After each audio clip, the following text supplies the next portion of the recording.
Your Royal Highness, Your Excellencies, Minister, State Governor, Mayors and distinguished guests.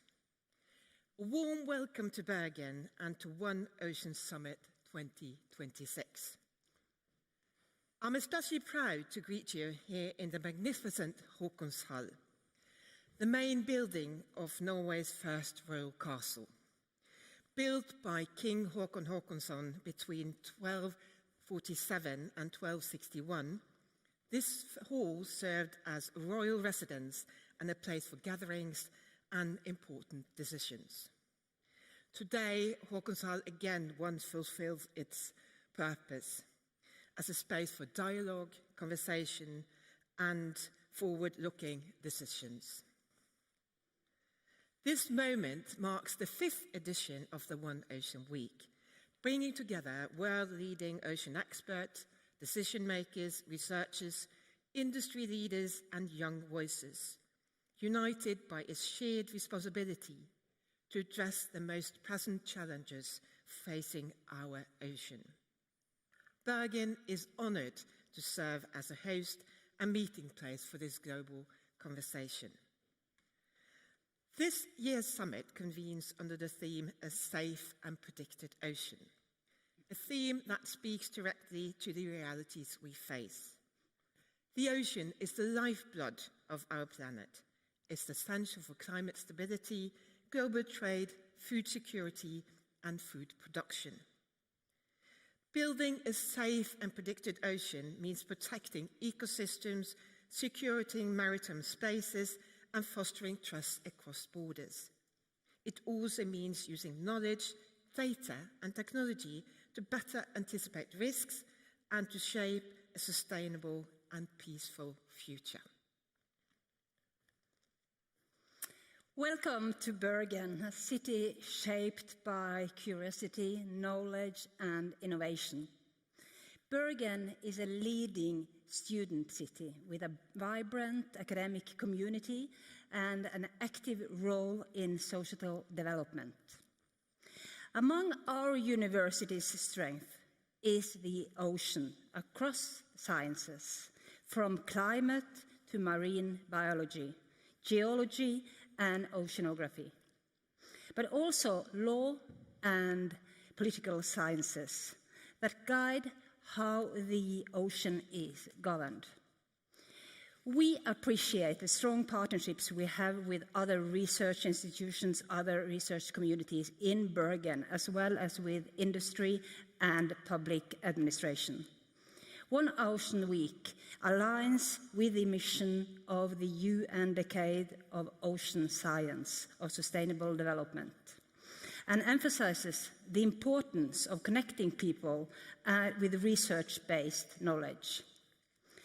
As Norway's largest university when it comes to blue sciences, we offer high-quality education and a world-class research environment here in Bergen, be it deep-sea research, polar research, climate research, marine biology, and everything that connects to the North Sea and the Atlantic Ocean. We also serve as the United Nations Academic Impact Hub for SDG 14, Life Below Water. With knowledge and a long coastline come great responsibility. At the same time, our long and open coastline makes us vulnerable a reality that is becoming increasingly clear in today's demanding security environment and geopolitical situation. One Ocean Week is a meeting place where we come together across sectors to discuss the shared responsibility we have for the ocean and our coastline. But it is also a festival of knowledge, where we pair insight and curiosity with pure joy and enthusiasm, and invite everyone interested in learning more about the ocean to take part, to discuss, and to share our great fascination. Your Royal Highness, esteemed guests, and my special greetings for the youth panel. Welcome to the 4th edition of One Ocean Summit and this year's One Ocean Week in the ocean capital of Norway. This year's theme is a safe and predicted ocean. It's a big topic, both globally and locally. Last summer, I could enjoy my vacation swimming in the fjords close to the North Sea in 24 degrees in the water for 2 weeks. It was the warmest sea ever here around, and quite lovely, but also scary. The big issue, safe and predicted ocean, can be interpreted in many ways, and will be so here today. Above it all, it's about science, knowledge, responsibility, and leadership. The world stands at the crossroad when it comes to the ocean. Through the UN Decade of Ocean Science, global knowledge, innovation, and cooperation can strengthen the foundation for a sustainable future. But speeding up the right solutions and actions must be the commitment in the last years of the decade. And since Norway holds the leadership for the UN SDG 14, Life Below Water, this leads me towards the One Ocean Decade Conference, which we boldly proclaim our bid to host in 2030. With that, I once again say, welcome to Bergen, welcome to the One Ocean Summit 2026, and welcome to One Ocean Week.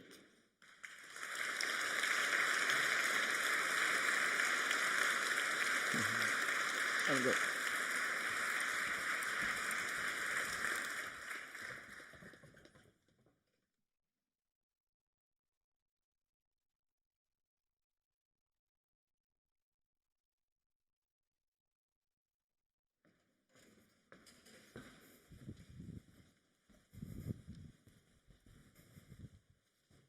Your Royal Highness, Your Excellencies, Ministers, State Governor, Mayors, distinguished guests, welcome. My name is Chahawi Batoli, and I'm a National Geographic explorer, photographer, and filmmaker from Kenya. Now, you may be wondering how a Kenyan managed to get up on stage here. So in 2014, I got an email asking whether I'd like to be part of the One Ocean Youth Panel. Now, I was very flattered, but I realized that I didn't think they knew quite how youthful I was. So that was the beginning of the relationship.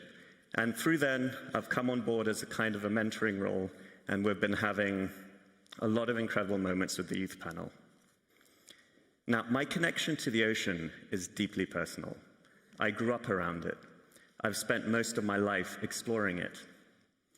But I've been witnessing how quickly it's changing.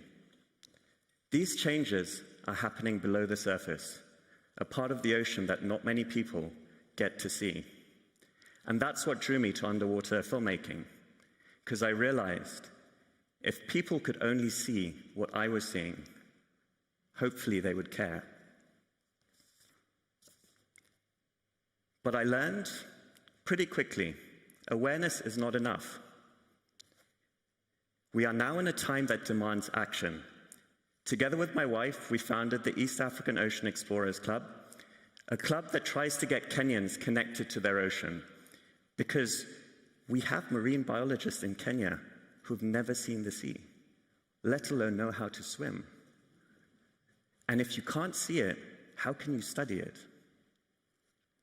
On top of that, we realized we needed to take it a step further.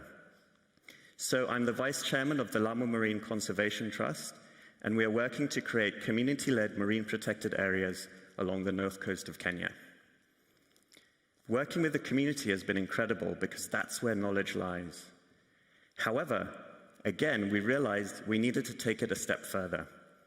We needed to engage with the government, with the stakeholders, with everyone who is involved. So now we are currently working with the county government of Kenya to actually help them with their marine spatial plan. So, action has to happen from everywhere. And that is why moments like this matter so much, because summits are not just about speeches and statements. They're about people coming together, sharing perspectives, and finding courage to act collectively. So, to set the tone for this morning, I am very pleased to welcome Julian Barbiere, UN Ocean Decade Global Coordinator and Head of the Marine Policy and Regional Coordination at IOC UNESCO, to say a few words.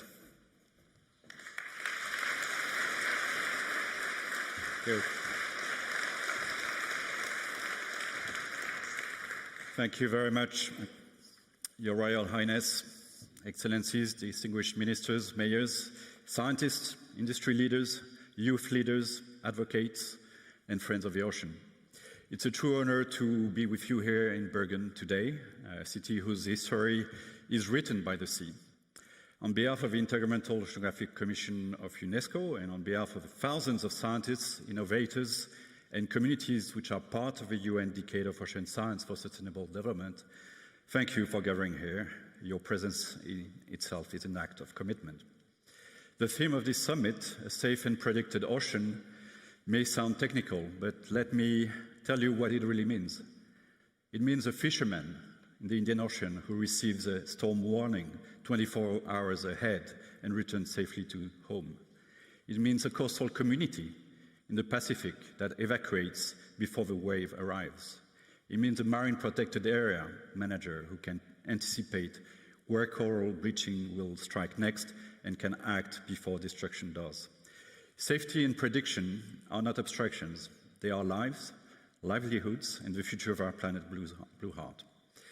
In 2021, the United Nations launched the Ocean Decade, a global call to mobilize ocean science in service of humanity by 2030.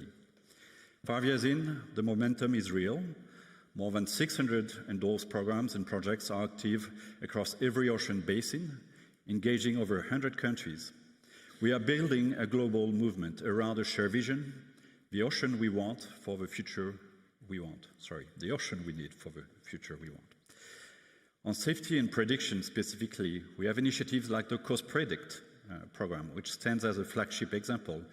This innovative program is building an integrated prediction system for the global coastal ocean, connecting observation networks, global models, and user-driven applications to make actionable forecasts available to the fishers, to port authorities, to emergency managers, and climate adaptation planners who need them most.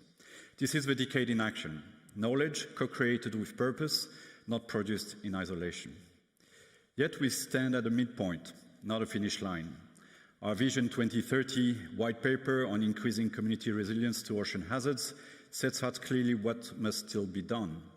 4 priorities must define our work over the next years. First of all, we need to close the early warning gap. Today, millions of people in the world's most vulnerable coastal regions still have no effective warning systems for tsunamis, storm surges, and coastal flooding. The technology exists. What is missing is political will and sustained investment. By 2030, no coastal community should be left without warning. Second, we need to sustain and expand ocean observations. The global ocean observing system, the backbone of every weather forecast, every climate model, every tsunami warning, is under strain. We cannot predict an ocean we cannot observe. Nations must commit. to ocean observations as a public good and a shared global responsibility. This is not optional, this is foundational. Third, we need to translate data into decisions. Even where data exists, it too rarely reaches those who need it. Governments designing adaptation plans, industry operators managing risks, citizens navigating and changing coast. The decade is investing in digital ocean platforms and co-designed services for end users. We must go further and we must go faster. Fourth, we need to build trust across borders and across communities. The ocean does not recognize national boundaries. Effective maritime safety, ecosystem protection, and climate adaptation require cooperation between nations, between scientists and industry, between governments and citizens, and between the North and the South. The decade is a platform for that trust. It must be deepened. Excellencies, dear friends, we have 5 years left to achieve the goals of a decade. 5 years to prove that the international community can really rally around ocean science as a strategic imperative for safety, for security, for sustainability. I call on governments to invest in ocean observation infrastructure, not as a favor to scientists, but as a service to your citizens and your coastlines. The return in avoided disaster losses alone is among the highest in public finance. I also call on industry, shipping, energy, fishing, technology, to step towards as partners in data, innovation, and knowledge sharing. I call on the scientific community to deepen its commitments to open data, co-design research, and science that speaks the language of those it is meant to serve. And I call on everyone in this room to become an advocate for the ocean, not just for its beauty, but for its indispensability, because a safe and a protected ocean is a choice, a political choice, a financial choice, and a moral choice. The ocean decade is counting down, but this is not a countdown to an ending, it's a countdown to a transformation. Let Bergen be the place where we renew that commitment together with urgency, but also with hope. Thank you very much. Tack skal du ha.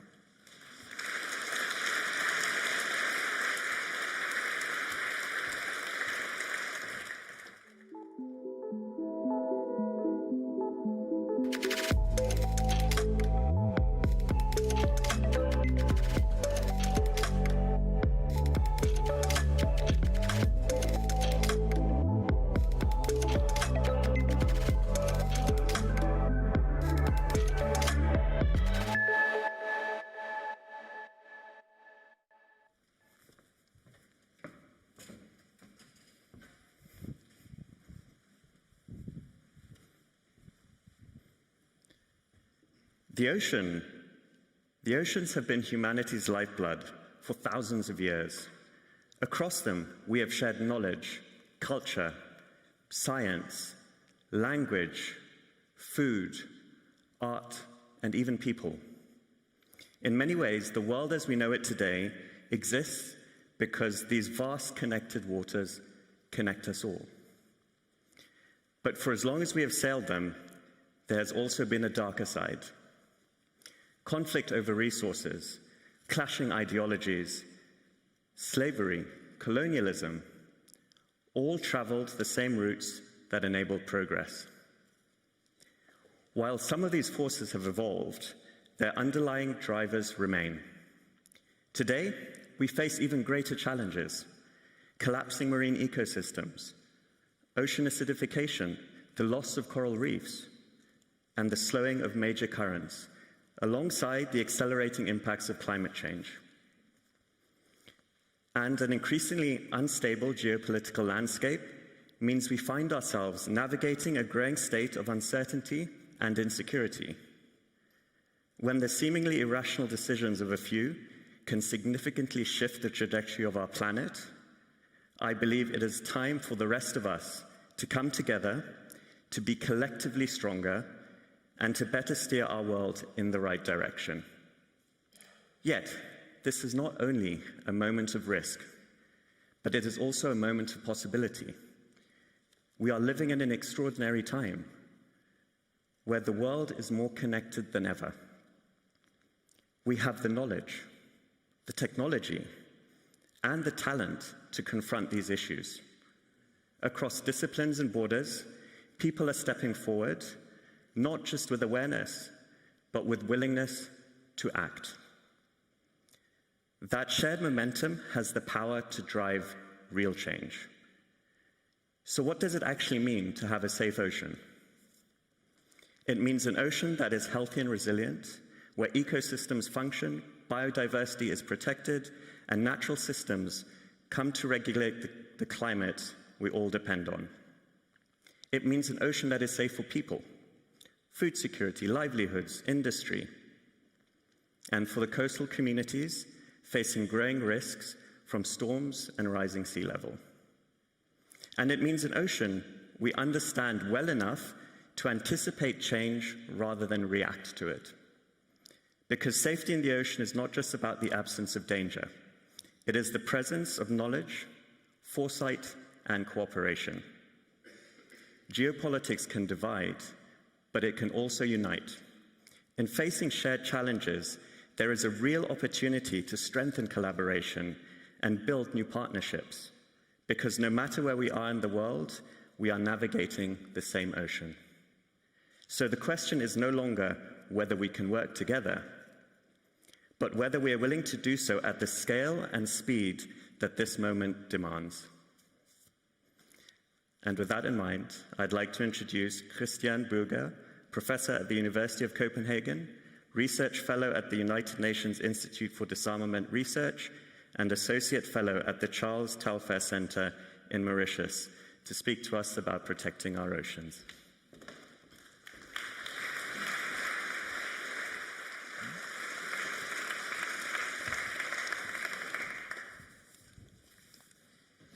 Your Royal Highness, Excellencies, ladies and gentlemen, friends of the ocean. We are gathering here today because there's one ocean and it needs our protection and care. It actually needs protection from us because it is the human species that threatens the well-being of the oceans. And at the same time, our survival as a human species equally depends on the well-being of the ocean. So this is what we are dealing with. The ocean that we are discussing is not the one it was 3 decades ago.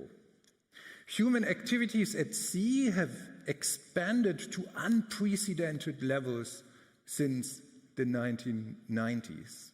And that is literally a process that has unfolded over the last 3 decades.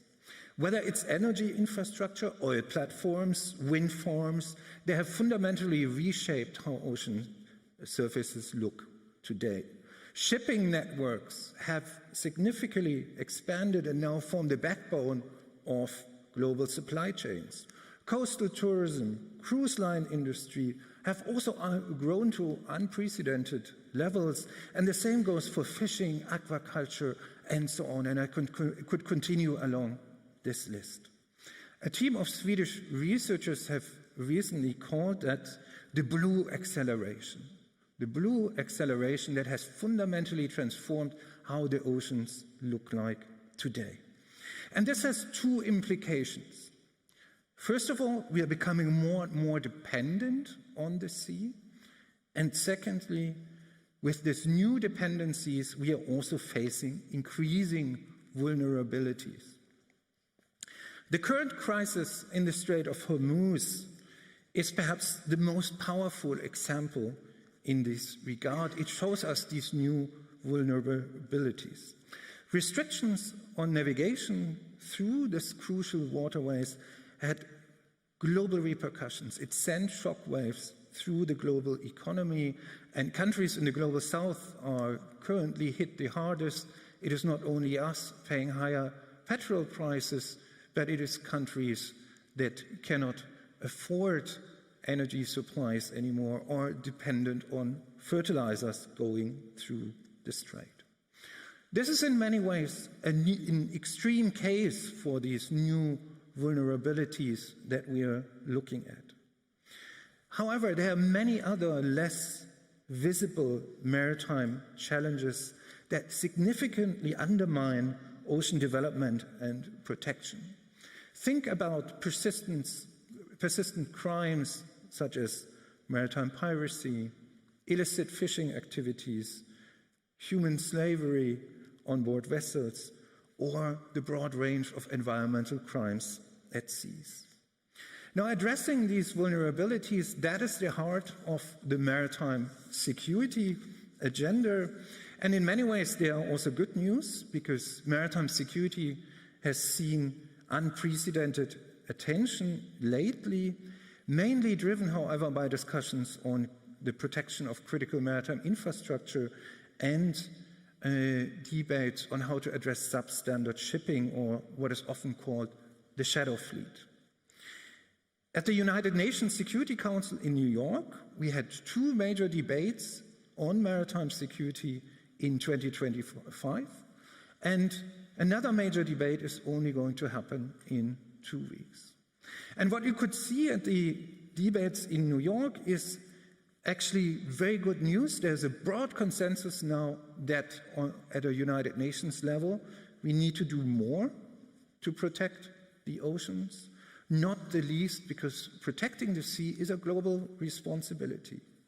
How the United Nations supports nations and regions and how it can respond to maritime emergencies are vital questions, as we see in the Strait of Hormuz now.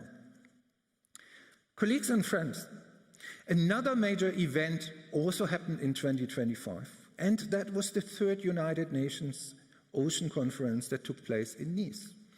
We had thousands of people gathering there to discuss solutions to ocean challenges, and this event likewise demonstrated renewed and global attention for the sea. However, if you put Nice and New York together, this actually reveals a dramatic problem. Conversations on peace and security, the discussions in New York, and those on ocean governance, the blue economy, and ocean health hardly relate to each other. They are disconnected. And in our research at the University of Copenhagen, we call this the Great Oceanic Disconnect. And that is in many ways deeply problematic, because both the security and peace discussion and the broader ocean health, blue economy discussions actually have the same objective. It is to promote good order at sea and peaceful relations between not only nations, between the industry and coastal community, and peaceful relations between species. This disconnect is also deeply problematic because any security incident, for instance an oil spill, can reverse decades of conservation efforts. Stable security environments at sea are also the precondition for a sustainable blue economy.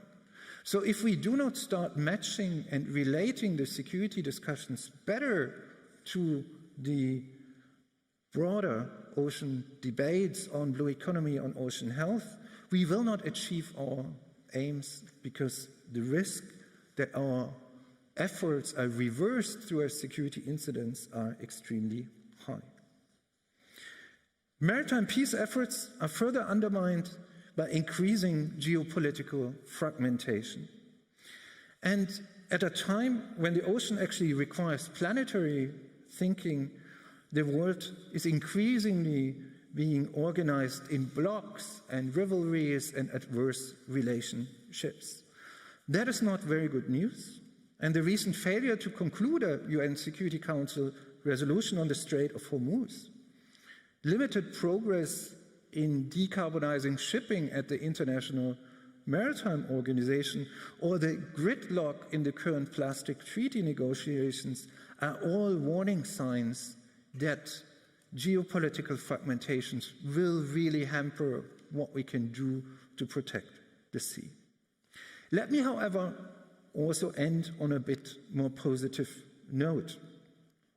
I think one way of how to overcome many of these challenges is a close focus on Coast Guard functions.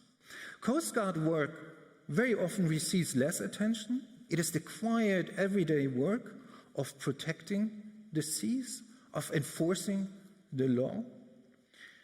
Good order at seas in many ways depends on sustained investment in Coast Guard capacities. It is not necessarily defense that we're investing in a lot these days, but Coast Guards that we need.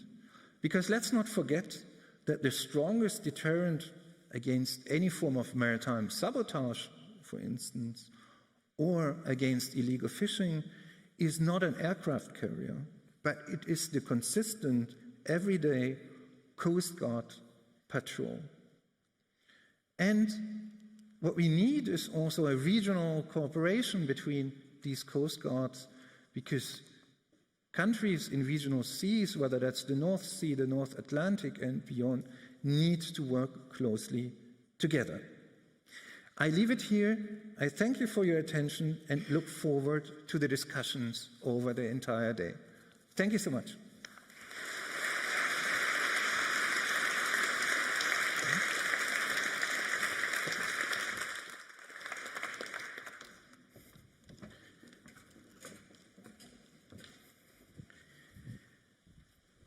Thank you, Mr. Buger, for that very great talk. You've given us a lot to think about, and I look forward to asking you a few questions later. Now, we're going to move to our first panel discussion. A safe ocean. What are the main threats? So please welcome on stage Astrid Bergmal, the State Secretary at the Norwegian Ministry of Foreign Affairs, Kęstutis Sadauskas, Deputy Director General for Maritime Affairs and Fisheries at the European Commission, Elisabeth Babik, President, CPMR North Sea Commission, Region Halland, and Talviki Jori, President, CPMR Baltic Sea Commission, Region Southwest-Finland.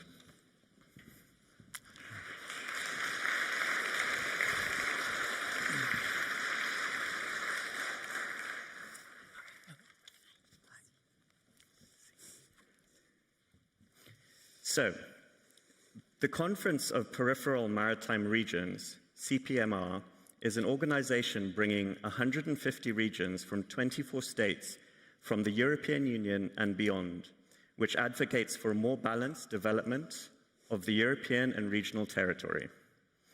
In a declaration in January 2026, the executive committees of the CPMR Baltic Sea Commission and CPMR North Sea Commission reaffirmed their shared commitment to strengthening cooperation across Northern Europe to safeguard stability, resilience, and prosperity for citizens.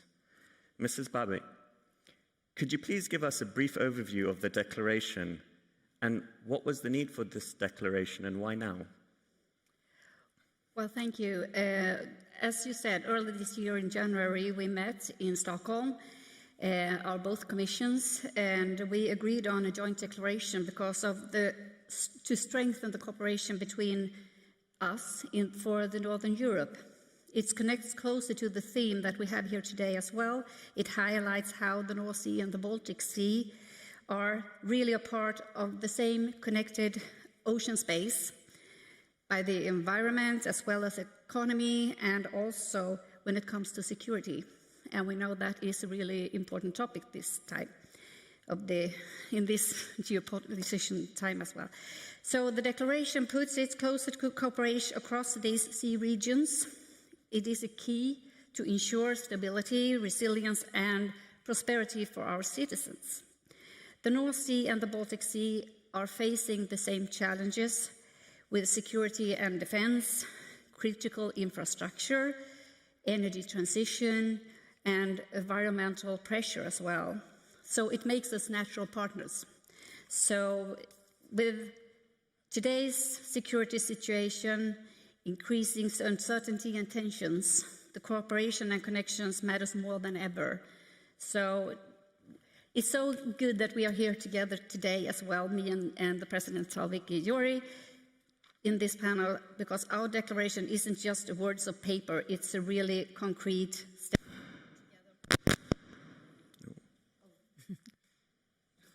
I'm done, so. maybe we can give you this. Yes, plan B. Thank you. Oh, you were done? Yeah. Thank you. Now, Mrs. Joru, the Baltic Sea is often described as one of the most vulnerable seas in the world, and you come from the Turku archipelago in Finland. Can you tell us about the threats that the archipelago faces and what work is being done to try and manage all the interests of different players who utilize the region? And what would you highlight as the most acute threat to the Baltic? Well, thank you for the question. The Baltic Sea is exceptionally vulnerable. It's enclosed, shallow, heavily used, and geopolitically sensitive. Environmental, security, and economic issues are tightly interconnected. The main threats that the Baltic Sea is facing are eutrophication, caused mainly by agriculture runoff of phosphorus and nitrogen, pressure from human use, shipping, tourism, coastal construction, and dredging. Climate change multiplies the risks, for example, by bringing in invasive species and causing biodiversity loss, and even instability of coastal communities. And more recently, Russia's shadow fleet, which poses significant environmental, security, and legal threats in the Baltic Sea. The tankers are often old, poorly maintained, and lack proper inspection, increasing the likelihood of accidents, collisions, and oil leaks in the fragile Baltic Sea ecosystem, and also sabotage of data cables and other underwater infrastructure. Turku archipelago is particularly vulnerable even in the scale of the Baltic Sea. The archipelago, with its 50,000 islands and skerries, narrow straits and shallow waters, faces the same threats as the Baltic Sea, but feels the effects even stronger. Complex challenges call for cooperation between different stakeholders. Cities are taking action, for example, the Baltic Sea Challenge Turku and Helsinki. We have the Archipelago Sea Programme of the Finnish national government, and a lot of work is also done in the local and regional level, defining and regulating catchment areas and working together with farmers and landowners. Of course, finding a balance between the needs of the sea and the needs of the farmers takes time and patience. Also, other sectors work towards a better state of the sea. For example, ports, shipping and tourism work to develop solutions, for example, for wastewater collection and treatment, or the use of renewable fuels and energy. More recently, several big companies in food industry have, as part of their water responsibility programs, come together to involve the whole food chain in collective action to improve the state of the sea. The key is to share the costs between different stakeholders so that the burden isn't too heavy for any one actor. In this context, it's also essential to mention the role of an active civil society in preparedness and crisis management. Civil society is at the core of crisis management in the archipelago sea, as local residents and voluntary organizations are often the first responders, complement the work of authorities through practical action and preparedness, and help ensure the flow of information and a sense of community during everyday disruptions. Thank you. State Secretary Bergman, while Norway is not in the EU, there is considerable cooperation between Norway and the EU, especially in the regional commissions and maritime space. What are the main threats to Norway in the ocean space, and does the protection of Norway's interests align with that of the EU? Thank you. And first of all, if I could just take a second to say thank you for inviting us here and getting us all together, because as many have said already, it is one ocean and we need to have a cross-sectoral approach and we need to work together. So thank you for that. When it comes to the European Union and the cooperation with Norway, I think we have the same goals. We work towards the same solutions. We see it in the Arctic, we see it in the Strait of Hormuz now, how we work on protecting the law of the sea, how we work on finding solutions. And as was being said earlier as well, there are warning signs, many warning signs, and the way I see it, we work closely together. When it comes to what is the most the challenges we face and we see now. There are particularly three things I'd like to highlight. It is about the marine environment and biodiversity, which we know are being threatened. Even though we politicians and everybody is talking less about it, the climate change is still here. It is a huge challenge to the sea, where we see that the sea is rising, for example. We heard it in the introduction that in the North Sea we could swim in over 20 degrees last summer. It was lovely, of course, but felt weird for somehow. We knew it wasn't really where we wanted it to be. And we need to have a focus on that, even though there are difficult times. And there are crises almost every day, and the world seems crazy sometimes. And other things are taking our attention. And then it's, like we've heard, security issues, that being both the infrastructure. We've had the discussion in the Baltic Seas, with the North Sea, about protecting our infrastructure. But it's also, of course, with a higher focus on the Arctic for everyone. It is more important than ever for us to protect the law of the sea. It is not a room where it's not regulation by law. It is regulated by law, but it's important to be clear about that and to work together with the European Union when they are now not making a new, but reversing their Arctic strategy. And we're working very closely on that, and we want to be a positive contributor to that when the European Union is doing their work on that. And not, at least, of course, it's impossible to not mention what is happening in the Middle East right now, where we are standing together, working closely. This is not our war, but we are highly affected by it, especially in Norway. We are a country of seafarers, and many of our ships are, of course, affected, and will be. So we have many things to work together on. Thank you. I find it very interesting as an equatorial baby, when I hear 24-degree ocean, I'm thinking of a wetsuit. I know. But all jokes aside, it is worrying. Mr. Sadauskas, I would like to focus a little bit on the EU Ocean Pact, where the EU aims to strengthen operational cooperation with Nordic member states and like-minded Arctic states, particularly in maritime surveillance, search and rescue, and the protection of critical maritime infrastructure. How can the EU help support regional efforts in ocean safety and restoration, and what is currently missing?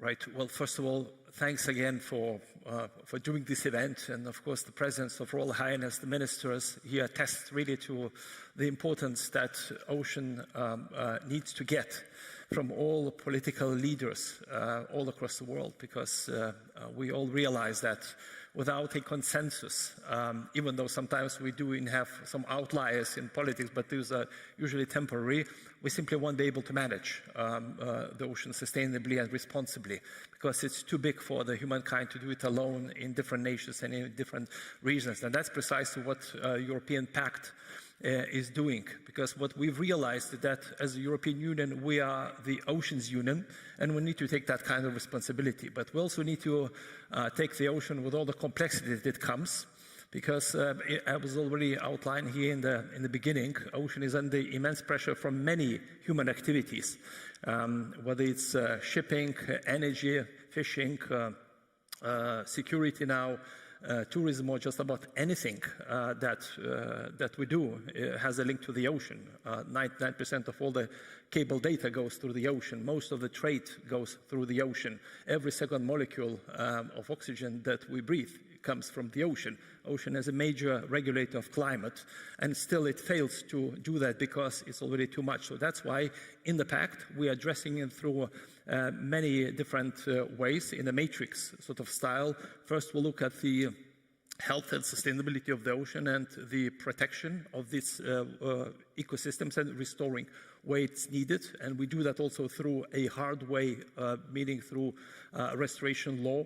We also look at what happens with the coastal communities who are facing increasing pressures, whether it's the coastal erosion or pollution or all the other pressures and challenges that they're facing. We also want to take a positive look into what the blue economy would allow, because indeed the potential is enormous, and the economy is one of the oldest types of the economy that we have, but there is plenty more that can be done, but it needs to be done sustainably. Then we indeed look into the safety and security issues, and security is sort of not the last but the latest dimension, the importance of which and the acuteness of which is rising as we see it, and we need to change our goalpost. Unfortunately, for that requires investment, that requires new strategies, and that's precisely what we'll be doing through implementation and reviews of our maritime security strategy. Then the other thing is we need to know what we do. Indeed, it was said in the beginning that we need to know about the ocean more in order to manage sustainability, and that's why what IOC for the ocean observation does is of enormous importance, and that's the reason why European Union has, European Commission has just announced a major initiative called Ocean Eye for ocean observation, meaning that we have to step up the game in observing the ocean, because as yourself, you are the marine filmmaker, and you know that there is so little known about the ocean there. Now we, after the latest NASA's mission, we know so much about the moon as it goes, now even more so, yet when it comes to the ocean, barely any of it is mapped or even less so explored. And that's precisely why, while some countries are stepping away, are not renewing the hardware, whether it's the floaters, sensors, drones, etc., we need to step up the game. And that's where we'll be creating an international alliance. We'll be inviting Norway to also step into this alliance to make sure that the humankind is equipped for knowledge. And not least, of course, is ocean diplomacy. We have to really act all together. There are some successes. Indeed, the entry into force of the BBNJ Treaty, for example, I think is one of the, it's kind of one of the few but major successes. Still not a success just yet because it needs to be implemented, and we'll see the challenges come our way. But there is a lot more that we can do. We have to uphold the law of the sea. We have to uphold peaceful cooperation and well-being of the people. And that's why my last point here is that indeed we'll be looking at what happens in different parts of the ocean, not least in the Arctic. And it is that was mentioned by State Secretary. We'll be reviewing our Arctic strategy because the things that we had from the past, that is the safety, security, well-being nations, Arctic people, they need to be all protected. But now critical minerals, security, a few other challenges, they really have come to the surface, and that's why we need to change a bit the tack to make sure that we're effective. So there is a lot on our plate, a lot on our agenda, but we're confident if we do it together, especially with like-minded countries like Norway, we'll succeed. Thank you. I mean, this is one of those ever repeating themes: cooperation, cooperation, cooperation. Now, with geopolitical instability, sometimes countries have to realign what they feel are important and the places to go. So I know Norway is a big player in the oil and gas space, and you're now planning to expand your energy production with several offshore wind projects in the same area. How can we ensure that we balance the needs of more energy with environmental needs? Well, I am convinced that we can do that in a good way. I mean, we have, since we found oil and gas, been combining preservation of clean and healthy ocean with the sustainable use of resources. And I mean, we are all from the ocean in a way. It is in our interest that we manage this in a good way, because we see it every day. I mean, you can just walk outside this room and you understand how important it is for us. So it's in our interest, and we have shown through many years that we can do that, and I'm sure we can do that in the years to come. When it comes to the new technologies, renewable energy, everything that is coming, this is also important for us. This is our future. And we are building the new technologies on the shoulders of the oil and gas industry. We see it every day. We see that many of the industries along the coastline, not far from here in Bergen, they are having more than 50% of what they're making now is not longer for the oil and gas industry, but for the renewable industries. And that is mostly for exports, so the potential is huge on our own continental shelf. I'm sure we're going to make that happen, and I think it's going to happen faster because we have so much to learn from the oil and gas industries. And of course, we have to see this all together. We have to see how can the fisheries, the offshore wind industry, the oil and gas industry work in a way that they can not be, take the place, for example, from each other. But I'm sure we can do it. It's always been the way we've been thinking. And also, I just want to add on, because one of the speakers mentioned openness in the data we find, which is also a very important part of this. When we develop new industries, when we develop also old industries like the oil and gas, it is important for us that the data, what we find, the research is being shared. And that is also going to be important in the future when new technologies will arise, so that everybody can look us in the cards and see what we're actually doing. But I'm very hopeful and optimistic, even though there have been challenging, there are also challenges that we face. Yeah. Thank you. So, Mr. Sadauskas, I'd wanted to ask, because we talk about increasing the rates that we can put in new technologies, but often we need policy change to be able to push these things forward. And I know policy can take years to pass through and legalize, but have the geopolitical events of the last year, considering Trump's threats on Greenland, Russian activities in the region and the Arctic, and now the ongoing war in Iran, have these issues helped move important EU policy forward at a faster rate? Yes. Thank you for the question. The answer is absolutely yes. And the best testimony to that and manifestation is European Union defense policy. That's probably the fastest developing policy that so far we had, that no one ever thought just a few years ago that something like that might happen. But we've realized that we simply can't rely on anybody else, even though the strongest and the best alliances in history that have existed, nothing can be taken for granted. So therefore, you need to work on the solidarity among the most like-minded people and be prepared for all kinds of the fallout. And the security challenges indeed are playing out quite clearly in the maritime sphere, because the surveillance of our cables, the maritime espionage, and also some, let's say, bad intents, even though they're temporary, and we are quite confident that eventually will prevail and peace will prevail over that, but needs to be handled well. That is why Europe is developing its industrial capacities for the defense, which would also be gearing up for the maritime security awareness. And this is one of the biggest investment areas also for us in the future. It will take a bit of time there, but pressure is growing. And also, we need to engage every single actor.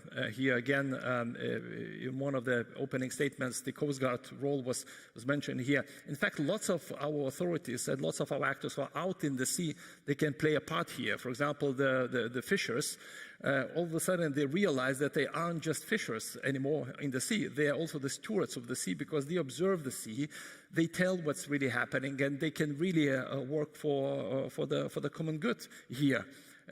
All the other activities, whether it's offshore, the tourism, just anybody else there, they can also play part in that type of awareness.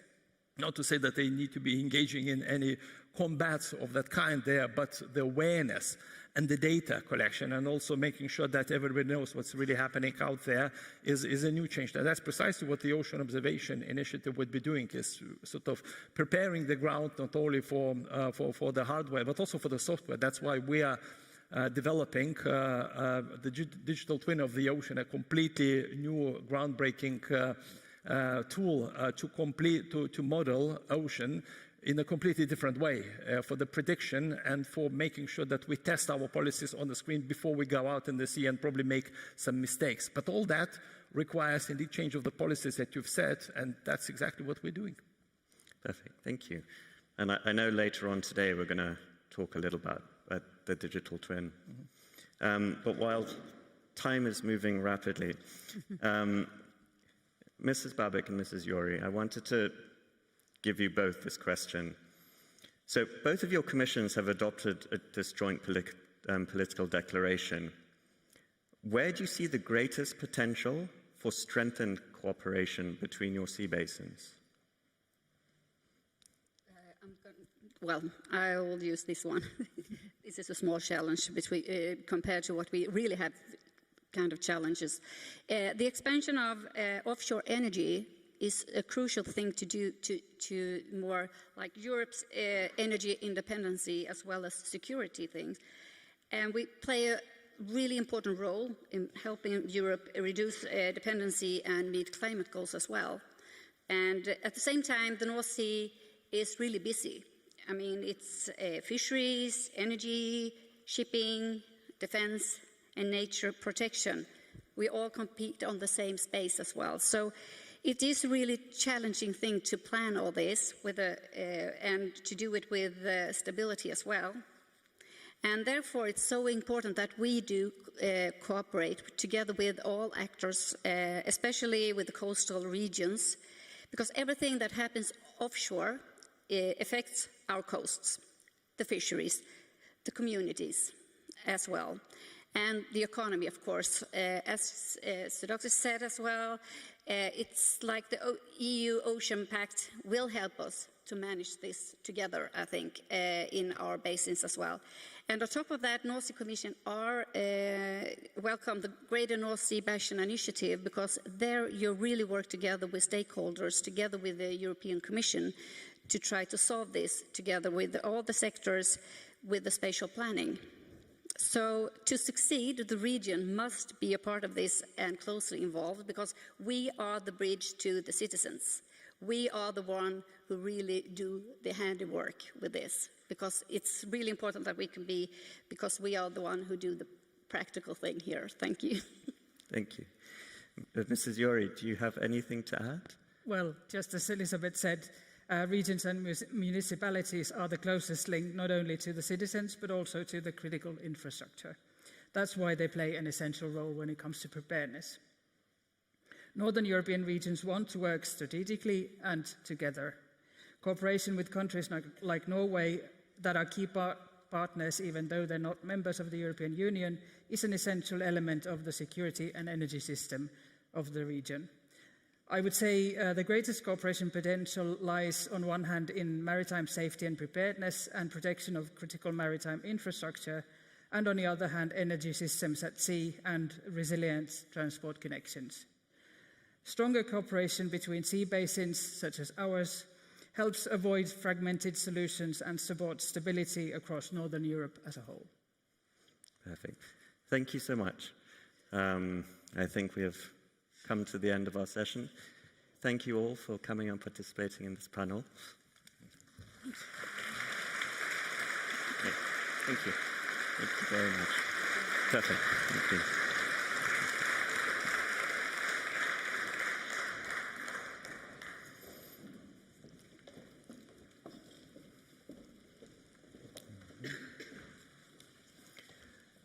So, on our last panel, we heard how different states are all collaborating to ensure the protection of shared resources and regions.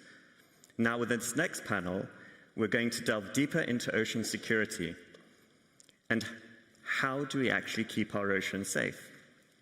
So, please welcome on stage Rear Admiral Oliver Berdal, Christian Büger, Ørjan Kvelvane, the Senior Vice President and Chief of Security Officer at Equinor, and Valentin Brion, our One Ocean Youth Panel representative and a student of international affairs.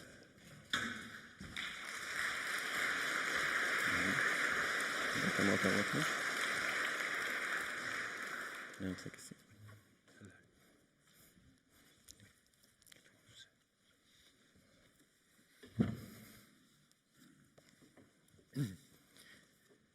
Welcome. For the first question, I want to ask both Mr. Berdal and Mr. Kvelvane, how can the energy sector contribute to ocean security? And also, what is the Navy doing to contribute to ocean security? Let's start with the Navy. Thank you. I think the Navy has always been about safety and security at sea. But I want you to all stop for a second and think about this. It's very easy, and especially in the times that we live in, to think about navies and militaries as something that we have to fight and win wars. But I would say that it's very important that we remember that we have a navy and we have a military and we have our armed forces to prevent major war. That's the most important thing. Because we, the Norwegian Navy, we're still cleaning up mines and explosives from the Second World War, both along the Norwegian coast, where there's still tens of thousands of unexploded mines, torpedoes and other things, but also in the Baltic Sea, where there are probably maybe hundreds of thousands of unexploded munitions and other things. So I think we have a very important role. And I think if you look at the current war, at the moment it's a ceasefire down in the Middle East, if it went very hot and a lot of oil tankers were to be taken out, we would have environmental consequences that we probably have never seen before. The size of an oil tanker today is probably 10, 15 times as large as an oil tanker was during the Second World War, which was the last war we saw a lot of ships being taken out at a massive scale. So I think we have a very important role to play there. But the most important job is the job that we do in peacetime. And in the Norwegian Navy, which consists of the fleet, which is traditional warships, submarines, frigates, mine countermeasure vessels, etc. We also have the Coast Guard as part of the Norwegian Navy. And every single day, the Norwegian Coast Guard contributes to safety at sea, fishery management, fishery protection, environmental protection, recovery of the oil spills, assisting ships in need, basically making sure that ships don't drift and hit our coast, medical assistance to fishermen and sailors, and a wide range of different things. So I think we have a very important role to play, and especially our presence along the coast and in our ocean areas. Thank you. And Mr. Kvelvane, how about the energy sector, and is there collaboration with the Navy? So first of all, I think the collaboration with the Navy is in a very good place, especially after the Nord Stream incident. We had to do a lot of work together, and I think we saw that we had complementary skills and capacity. So the collaboration is on a very good place. When it comes to the energy sector and the ocean security, if we take the example of outside the coast of Norway, we have a large presence. So our task is, of course, to produce energy in a safe and secure way. And for the natural gas, it flows through 9,000 kilometers of gas pipes towards the main customers in Germany, Belgium, France, and in the UK. We have thousands of people being present on the continental shelf offshore, on the offshore installations. We have, in Equinor, we operate close to 40 offshore installations. And we have a pretty large onshore and offshore supply chain. We have several emergency vessels, large vessels, present all the time out in the sea. We have search and rescue helicopters present out in the sea along the Norwegian continental shelf. So we have the eyes and the ears that are present out there, but of course we also have other technology that we use to make this as a secure place. One of the main risks that we have, and that has been since we started the oil and gas on the Norwegian continental shelf, is the danger of collision between vessel and installation. And that is something that we monitor very closely. Actually, we do it from Bergen in the Marine Center in Bergen, where we monitor all vessel traffic that can have it can be at risk for collision with the offshore installation, and we have separate procedures. That might be a kind of friendly ship, or it can be other ships, and of course a good dialogue also with the Navy and the police and so on, based on what we see out there and based on our operations. So that is some insight in how we operate.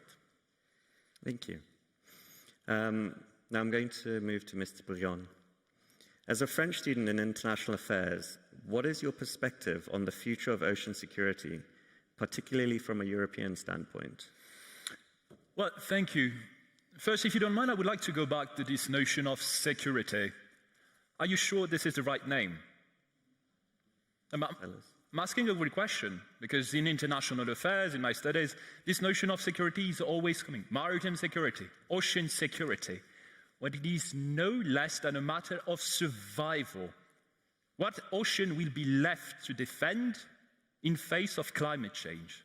So to me, the future of ocean security is to go beyond the traditional realist framework that reduces the national interests to military securitization. Because I would like to alert on the securitization of science, where research is now to a short-term military logic. In European countries, research and development credits, they are decaying on critical issues for ocean security. The instability of the amok, acidification, biodiversity, for the interest of the military industry. Yet, let us not be naive. We know that international relations are bad at the moment. International governance is getting fragmented, and we need the military to defend all democracies and to defend all models. So what do we do? For instance, in Japan, I think they announced in January that they wanted to start a program of deep sea mining to reduce their dependency on China's rare earth. So what do we tell to these liberal democracies that they just want to defend themselves? Well, I think this is where precisely Europe has a role to play. But first, Europe has to think geopolitically. I'm just saying that let's have a comprehensive European investment, a common European debt to finance observation tools, to finance energy diversification on which we are dependent, and to get credible deterrence. Europe, with France being the second largest economic exclusive zone, has immense potential from renewable energies, from also maritime presence. You also mentioned rightfully the coast guards, in which we have immense potential. And I think this is precisely where Europe has leverage. And so we could support such partners as Japan, allies on this aspect. And so to me, the future of ocean security depends on the rule of law, expertise, and the unified European action. Thank you. Thank you. So Mr. Bugo, so then, going off of that, how can we organize maritime governance better? So first of all, thank you for highlighting the challenges that often come with the notion of security.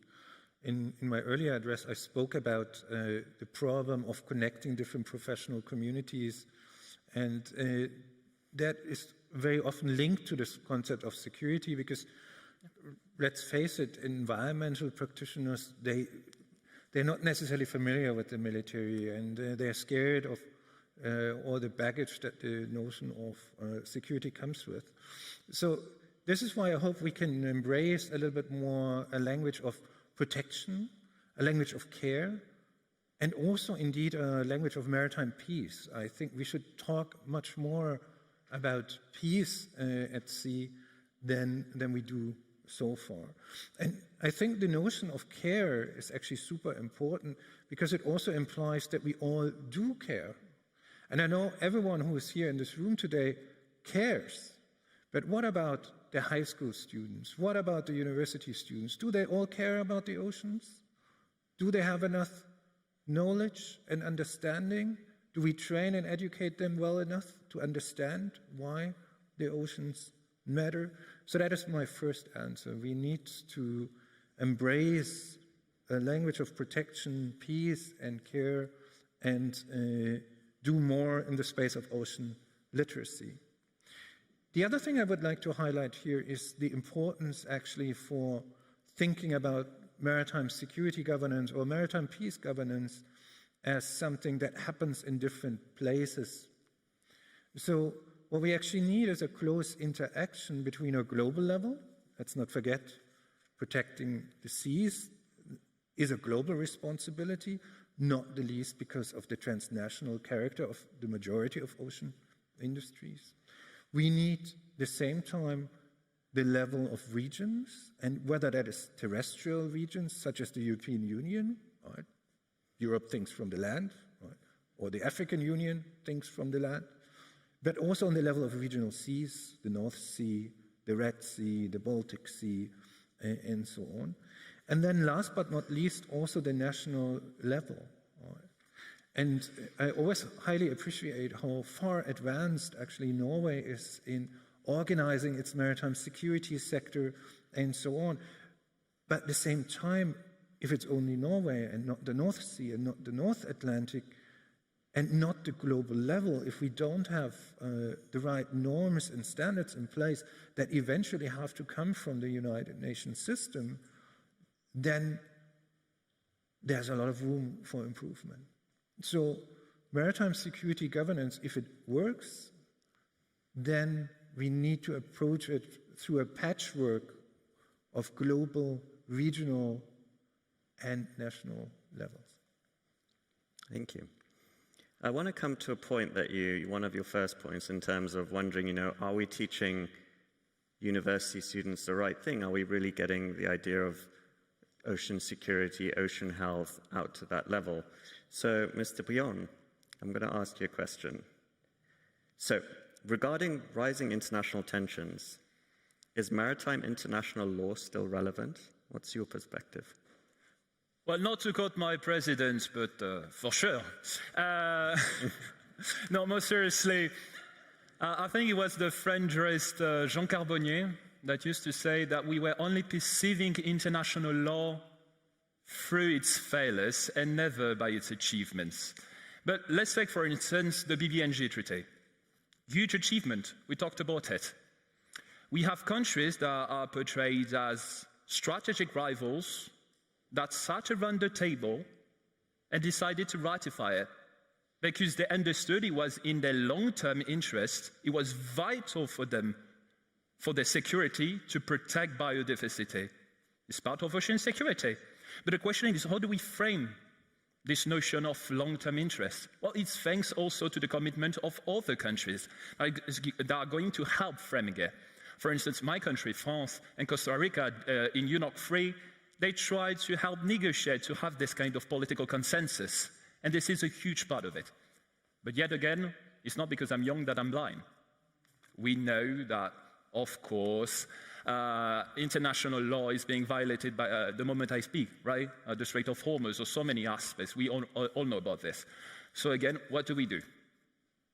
First, we build political and international coalitions to put pressure on the states so they comply with international law. For instance, on the whaling issue, Japan scaled back its whale hunts because of the pressure of the international community and the ruling of the ICJ. And by the way, if you allow me, I would like to invite Norway to revise its position on the moratorium on whaling. But that's another topic. Second, it would be to use civil society as leverage. And what we are doing today is perfect. This is part of it. But this is not only sitting in a room talking about the ocean. It's to put pressure on states that are not compliant.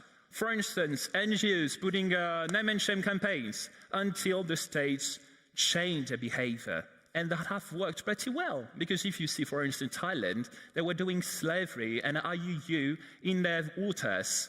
When you have like a cooperation between NGOs and the European Commission, they back down. So this is precisely the way to go. And I would say to conclude that, yes, international law is still relevant. It is precisely the moment that we need it to protect the ocean, but only if we are willing to protect it. Thank you. I think that is definitely the energy we need when we go into politics. I want to bring it back now to kind of look at threats, because we're in a very geopolitical unstable time. Now, Mr. Berdal, what are grey zone threats, and how are they handled? We live in a time with increased international rivalry, competition, and conflict. And going back to your former question regarding the rule of the law, most follow the law. The problem is that international law is not perfect. There is always loopholes. And grey zone threats, or it's sometimes also called hybrid threats, is basically state actors or non-state actors that are exploiting the weaknesses, I would say, of the international rules, law, and regulations to do actions that undermine our societies. It could be misinformation, cyber attacks, accidents that affect our critical infrastructure, such as dredging anchors, cutting fiber optic cables, pipelines, etc. So there's all these actions that are very difficult to attribute. It's very difficult to say that you did something that is criminal and we will take you to a court. So it's something that we know is taking place, but it's also something that is very difficult to solve the way we would ideally solve it. So we have to solve it in different ways. That must be quite an interesting political thing to navigate. Do you think you could tell us a little bit about the different routes that you are thinking about to solve some of these issues? I think this is very much about information, and it's very much about cooperation. First of all, internally within our nations, we have to make sure that civilian authorities such as police, the military, and all state agencies that have a role to play cooperate very closely with private industry, oil and gas companies, telecommunication companies, electrical power grid companies, etc., so that we share as much information and intelligence as possible, so we know what's going on. And secondly, it's to make sure that those that want to harm us in one way or another, or to undermine our societies, that they don't get away with it. That we actually, by sharing information and working closer together, that we discover what they are doing before they do it, or if they do it, we can attribute it. Because it's all about making sure that they cannot deny it. And that's very important. Thank you. And I'm guessing collaboration between the energy sector, that also helps because that adds more eyes and ears out there to see what's happening. Mr. Kvelvane, 5 to 10 years from now, what do you think will define successful ocean security? Is that new technology, stronger institutions, or better cooperation? I think we need all three of them.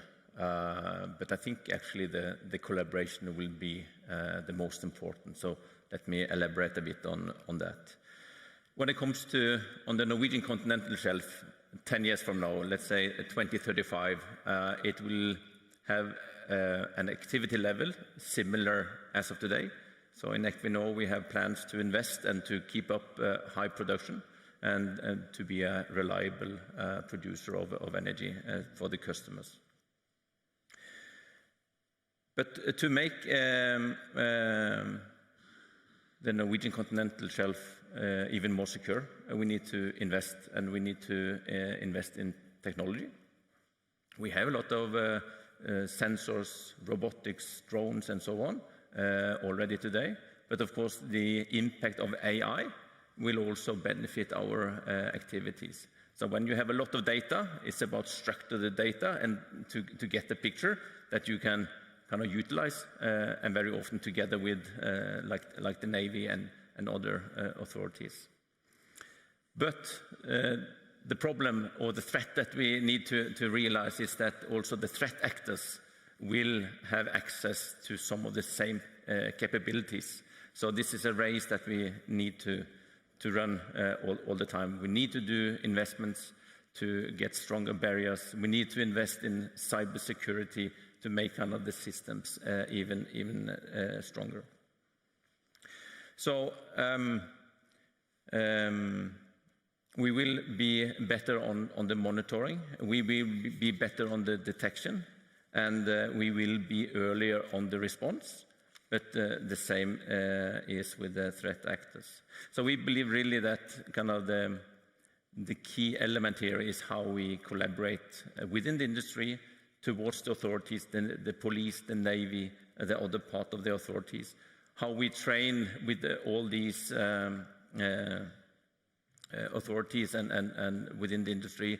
We kind of do exercises together with the NATO, for instance, in order to be prepared for a potential incident, and that we kind of are doing the right things in the right order. That is the most important. So collaboration is the key. Collaboration is key. Thank you. Mr. Bugge, this is, I guess, a question that may be framing up for this afternoon. But should maritime security or ocean health be our top priority? Thank you for the question. It's very easy to answer. You know, what is the top priority is always the multi-billion-dollar question. We need to start getting better in finding the synergy between these agendas. And yesterday, I had the opportunity to learn more about the magnificent tall ship that is outside, the Staatsrat Lemkuhl. And I think it's a very powerful symbol, actually, of how we can combine these agenda. It is a ship that is owned by civil society. It is a ship that serves the Navy. It is a ship that serves ocean literacy, and is a ship at service of ocean science, all in one. Wow. This is magnificent, and I think we need more programs that go exactly into this direction. Not dual use, military and civilian, but multiple use, right? For economic agendas, for environmental agendas, for ocean literacy, for the military. And since we were talking about the European Ocean Pact earlier, there I must confess I was a little bit disappointed, because the European Ocean Pact, yes, it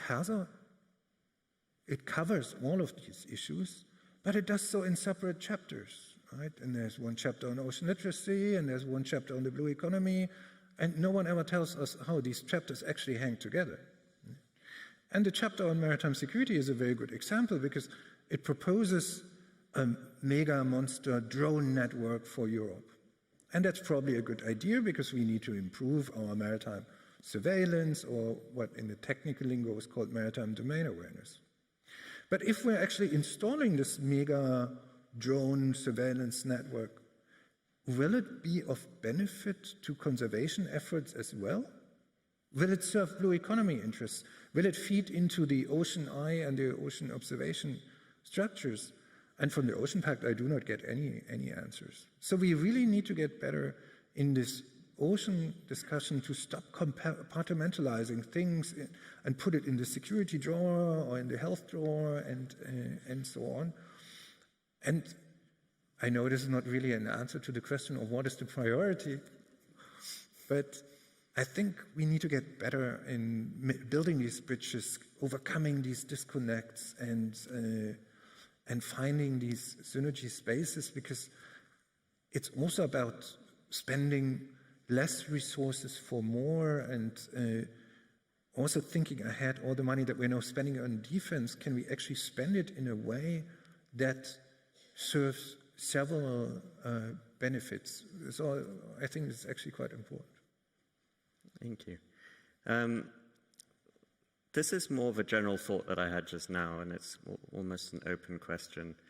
So in the case of, let's say, the energy sector that is collaborating with the Navy, but within what it's doing and the technology that's going forward, I know oil and gas exploration, for example, off the coast of East Africa found a population of blue whales we didn't know about, you know? And the Navy working in so many spaces outside of what we typically think is the Navy. So are these sectors doing enough to engage with the general population so that they actually understand the scope of work that is going on? Because often it's only kind of on spaces like this that we get to understand what's really happening. Well, I think that we are cooperating much more closely than we've ever done before, both internally within Norway, within nations, but also amongst nations. And I think that's the clue to succeeding in the future. I'm very optimistic about the future, even though there's a lot of things happening around us right now. And if you watch the news, you get the feeling that a lot of things are going in the wrong direction. But we should be optimistic because we have tools today that allows us to communicate instantly, have information, have knowledge flow across the planet instantly. So we have the tools today to solve a lot of the challenges that we are facing. And we need to get self-esteem back. We are very problem-focused, but we are not good at coming up with solutions. We talk a lot about problems, but we don't do enough to solve them. But I think, as you brought up, Christian, of course, there's a lot of things that we can do to make sure that we get multiple use of the money as society spend. Things that are being done in the private sector, for instance, in the oil and gas sector, that can have benefits for others, as well as things being done by the militaries that can have benefits for the private sector, for researchers, etc. So, but we are moving in that direction, and I think I see several colleagues from private industry, from research, from universities here today. We are talking much more together now than we've ever done in the past, and that makes me very optimistic about the future. Thank you. Are the rest of you optimistic about the future?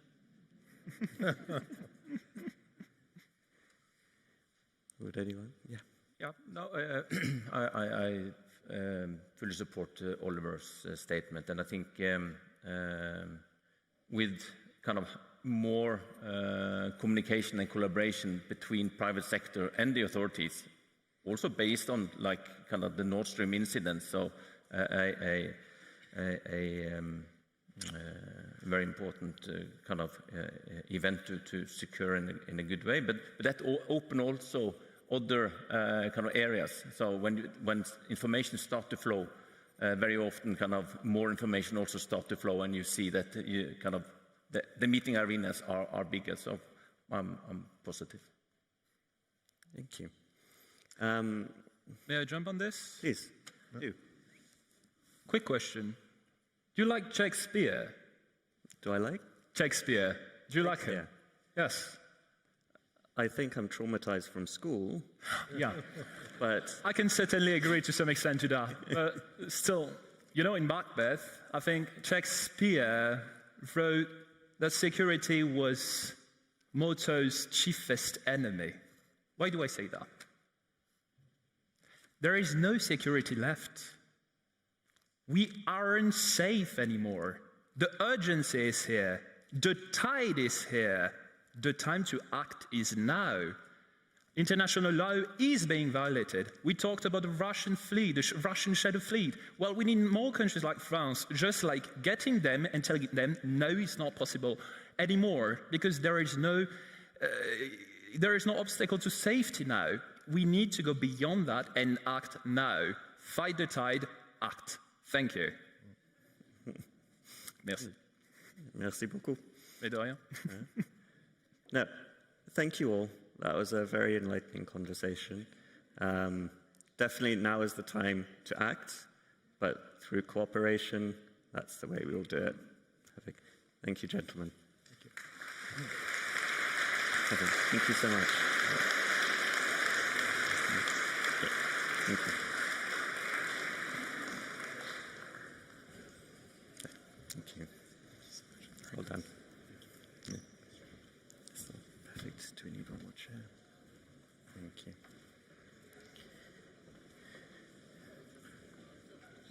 I always love getting very many different perspectives across topics we may not come in contact with in our day-to-day life. So thank you. That was a great panel. So the heading for One Ocean Week 2026 is a safe and predicted ocean. We have talked quite a bit about safety and security this morning, and in the remainder of the program, we'll gradually go more into prediction. Security is not only about responding to changing geopolitical situations. Ocean prediction is not only about global climate change and the resulting local environmental conditions.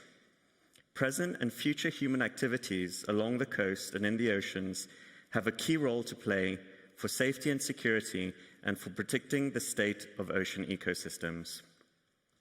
So, for our next panel, resource competition and environmental pressures lead to reduced fisheries, we want to talk about how this is handled in the north and in the south.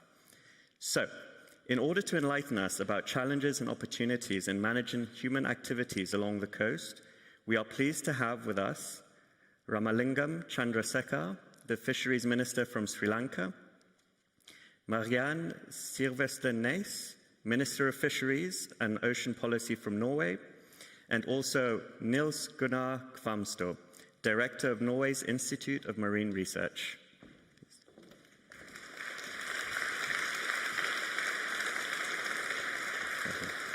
Thank you very much. Thank you. Nice to meet you. Mr. Chandrasekhar, did you want your translator, or are we? Firstly, I want to say something. This is my first visit to Norway.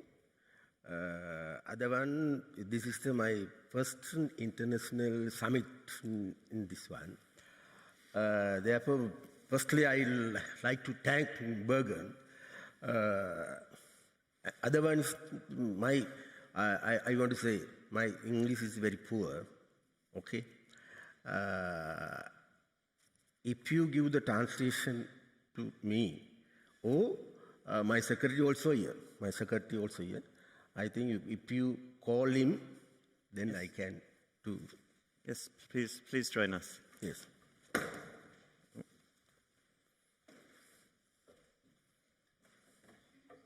Thank you.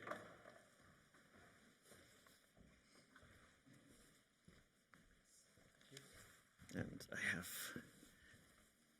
Perfect. Okay. So, a dominating ocean economy sector in most, if not all, ocean nations is fisheries. Across many parts of the world, fisheries and coastal communities are facing profound changes. As natural resources decline, countries experience lower catches, reduced economic activity, and increasing pressure on livelihoods. These trends not only challenge the resilience of coastal communities and societies, but they also pose a growing threat to national and regional food security. Minister Chandrasekhar, starting with you, can you very briefly explain key challenges faced by the fishery sector and food security in Sri Lanka, including how the situation may be affected by climate change? Climate change ගැන පොඩක් මේකත් එක්ක සම්බන්ධ කරලා කියමු. විශේෂයෙන්ම ගත්තට පස්සේ දැන් ලංකාව වගේ රටක් ගත්තට පස්සේ තවමත් අර අඩු දියුණුවෙන් තිබෙන රටක්. ඒ වගේම ගත්තට පස්සේ අපි මේ ක්ලයිමේට් චේන්ජ් එක පිළිබඳව උනත් හරි අපි මේවා පිළිබඳව මේ කියන්නේ විශේෂයෙන්ම නෝර්වේ වගේ රටවල් එක්ක අපිව කම්පෙයාර් කරන්න බෑ. අපි තවමත් පල්ලෙහා මට්ටමේ ඉන්නේ. එම නිසා මෙන්න මේ තත්ත්වයෙන් ඉඳලා අපි නැවත මේ ගොඩනැගීම සඳහා අපි ක්‍රියාත්මක වෙනවා. ඒ සඳහා අපි international law and international support මේ ඔක්කොම අරගෙන අපි ඒවත් එක්ක බද්ධ වෙනවා කියන එක තමයි කියන්නේ. Okay, thank you. He mentioned that climate change is big effects to Sri Lanka, especially to the fisheries and aquaculture sector. As a very small island, it is a big effect for us. As example, in last year, we have closed nearly 1 month period into our marine sector due to the winds and other strong conditions. And also we have faced into the very big cyclone in last few months before, Cyclone Ditwa. It was affected lot of into our inland fisheries and also the aquaculture and marine fisheries. So therefore it is a big challenge for us, especially to the climate change and adaptations. We cannot compare to our status like countries like Norway because we are much poor, less technology, and fisheries is not industrialized in our country. It is a livelihood. Therefore, it is a big challenge, and therefore we are willing to the Global South support to overcome, because this is not a single question, and even in countries like small countries, we cannot face alone. So therefore, it is necessary to the international cooperation and support to overcome these kind of things. Thank you. Turning to Norway, Minister Nice, looking at Norwegian fisheries, how are key fish stocks developing, and how are the prospects, notably for the coastal population in northern Norway? First of all, I would like to start by thanking for this beautiful conference, and where you're putting the ocean on top of the agenda. And for Norway, that has been living off and by the ocean for generations, and also for the valuable fish stocks, it's very important that we continue to do sustainable fisheries and responsible management. And as we have among the most productive ocean areas in the world, the fishing industry means everything for our livelihood and activity along the coast.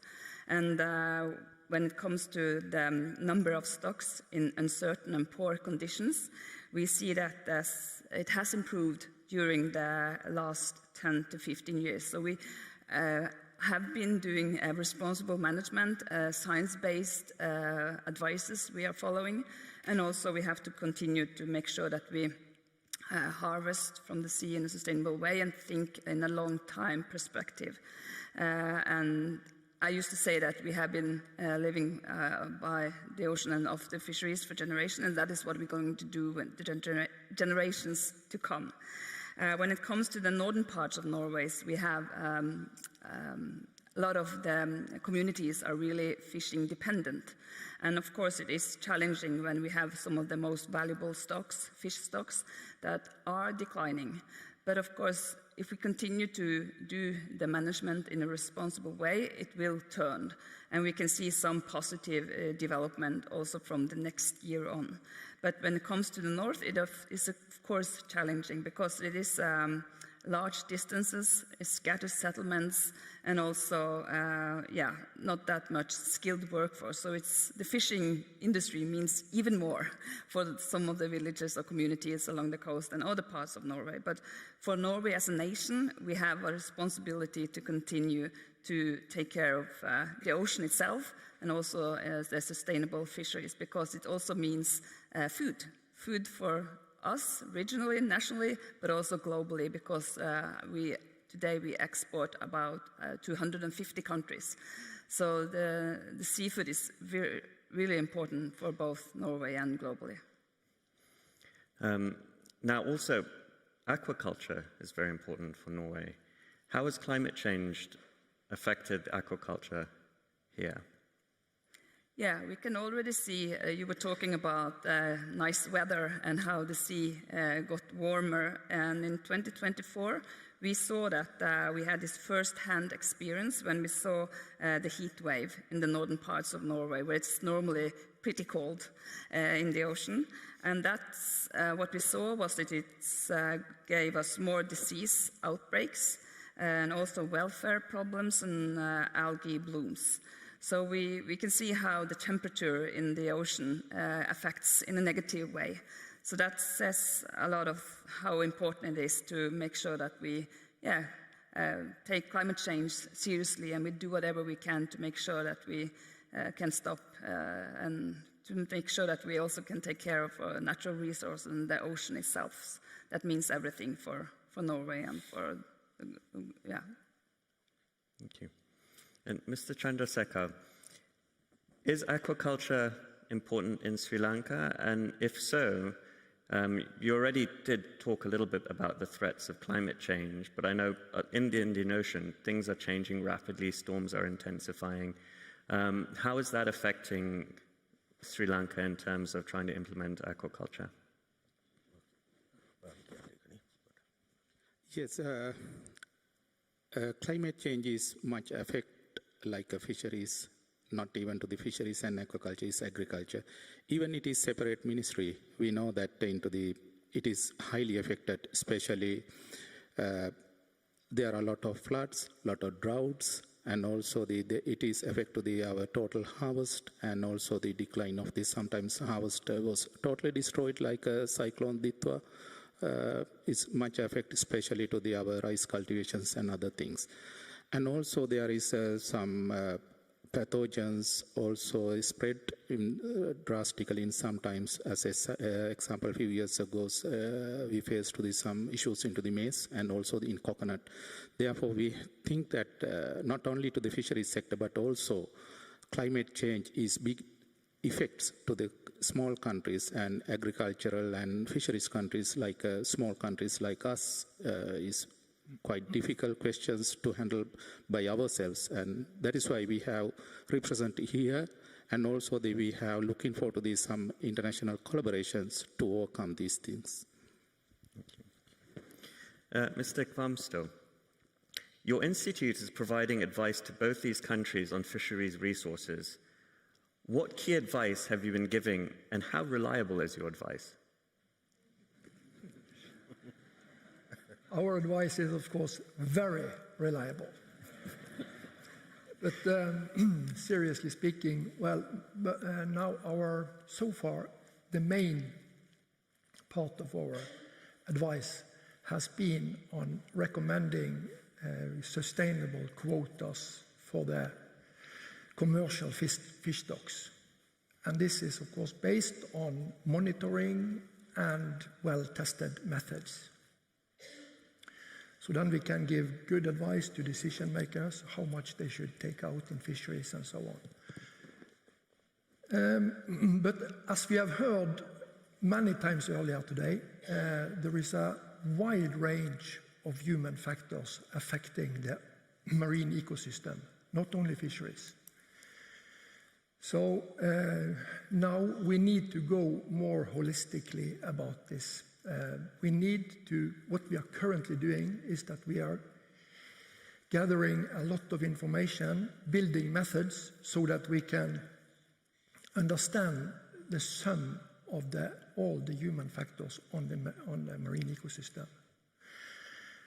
And understanding that, I think we can provide better and more relevant advice to decision makers, and maybe also, as Mr. Barbiere said, also provide better advice for solutions. So, this is also a necessary condition also to start with predictions or maybe scenarios to say something about future development given this and these conditions. Thank you. So, Mr. Chandrasekhar, I'm going to draw parallels between Kenya and Sri Lanka. We're both in the Indian Ocean. We both get a lot of advice from collaborative partners. How easy is it to follow the science-based advice? For example, what your quota should be. Because I know it's quite hard to factor things like illegal fishing, other human resources, and I know in our countries we may not have the data. So how easy is it to follow that advice?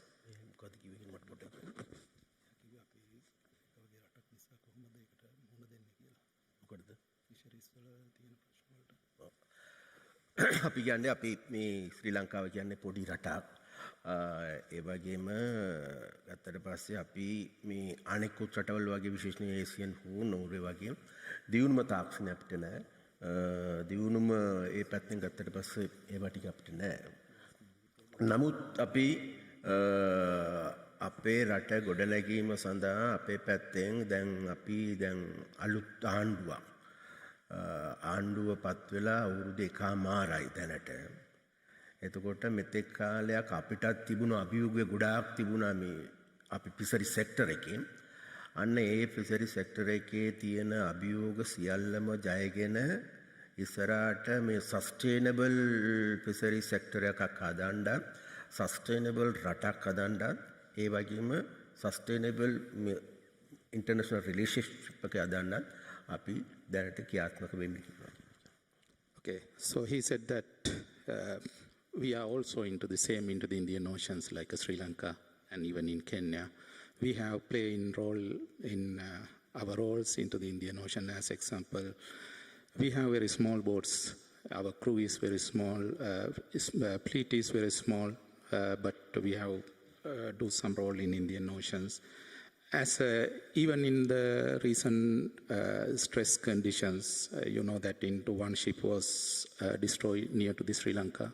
Sri Lanka played a neutral role and followed the UN clause. And you know that in the global north, as example, into the global north countries like Norway, they have the strong science-based stock assessment. They have strict quota systems. They have advanced monitoring and enforcement, and also the integrated ecosystem management and climate considerations they have very strong. And in addition to that, into the global north, like Norway, they have the technology, data systems, and alternative livelihood for aquaculture expansion. But you know that into the countries like, as you mentioned, in Kenya, or in Sri Lanka, I don't know, we can represent to the global north, but we are ready, he said that we are ready to represent to the global south. So, therefore, as a global south countries like Sri Lanka, we have faced some intense competition for coastal resources because we are small coastal nations and huge number of small boats. Therefore, the competition is very high. And also our fisheries is not like here. We have very huge biodiversity, multi-species fisheries. And also we have limited capacity in the real-time stock assessment is very limited in these days in the predominance vessels in Sri Lanka, and they have supported for us to the stock assessment. And growing impact for climate change, pollution, and habitat degradations. Therefore, at the same time, fisheries are not just an economic sector for us. It is a social safety net for us. And so reduce the fisheries effort is not a simply technical decisions for us, because it has a directly impact and it is implication for to the livelihood and food security. Therefore, as a new government in Sri Lanka, they are always willing to the international collaboration, international support, and to the joint work to overcome into the Indian Ocean's issues, as you mentioned. Thank you. And Minister Nice, I want to ask you the same question. So in Norway, are you able to follow the science-based advice?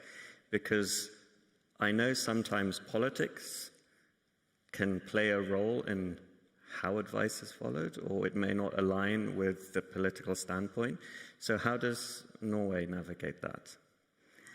I would say for us, when it comes to actually global security, it's really essential that we use the science-based advices that we get.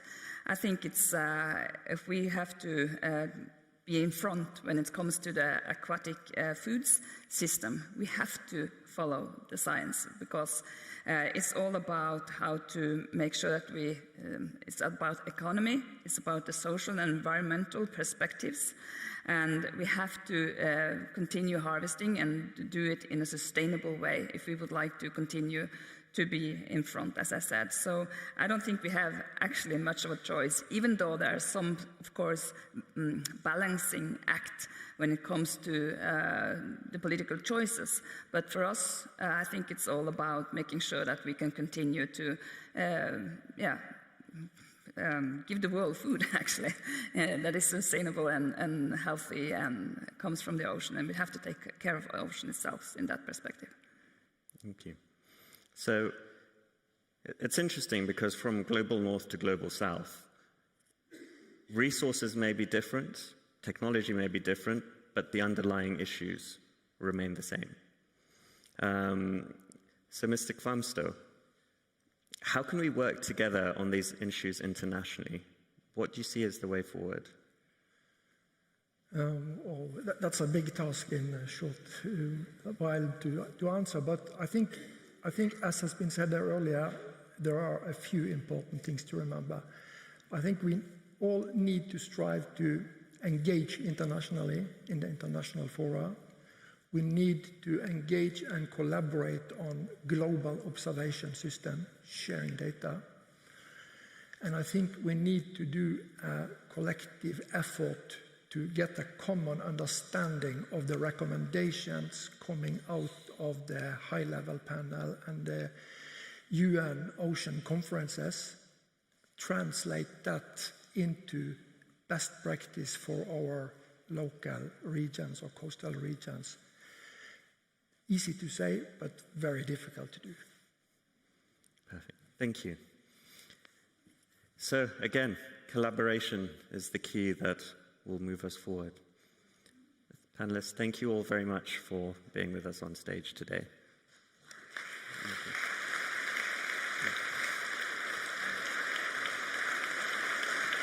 So, thank you very much. Thank you very much. So, thank you very much. Thank you so much.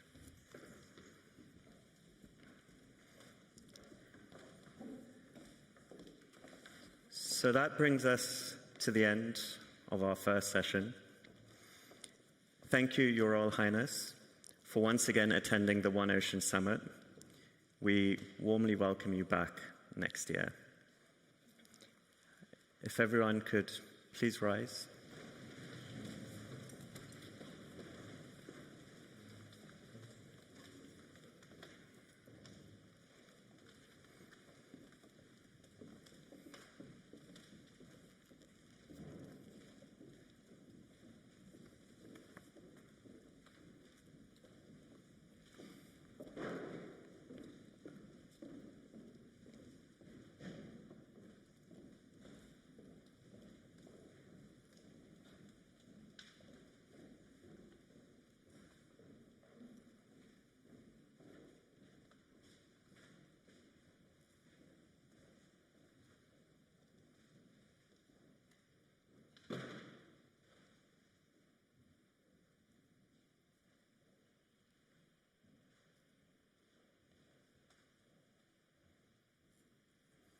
Thank you. We are going to do a quick changeover and we will commence shortly.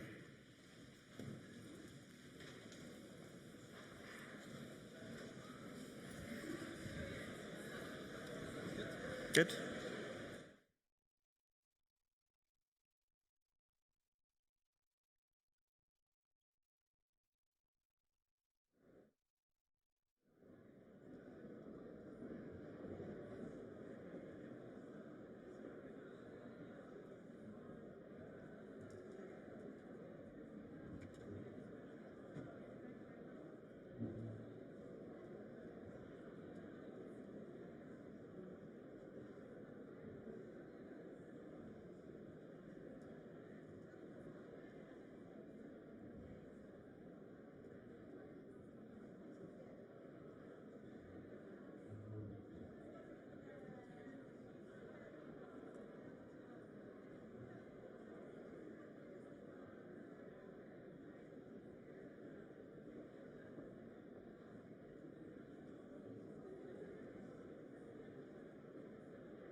welcome back everyone. Please could everyone take their seats?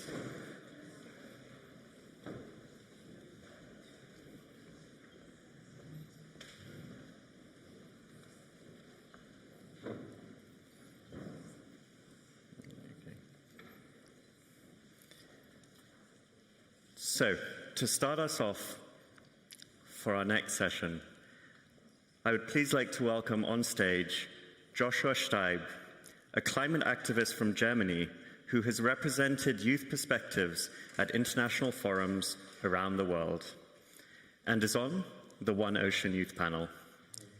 Joshua combines music, poetry, and activism, and we are happy to have him here today with us with a piano poetry piece specifically written for this occasion. Take it away, Joshua. Thank you so much to Harvey for the introduction.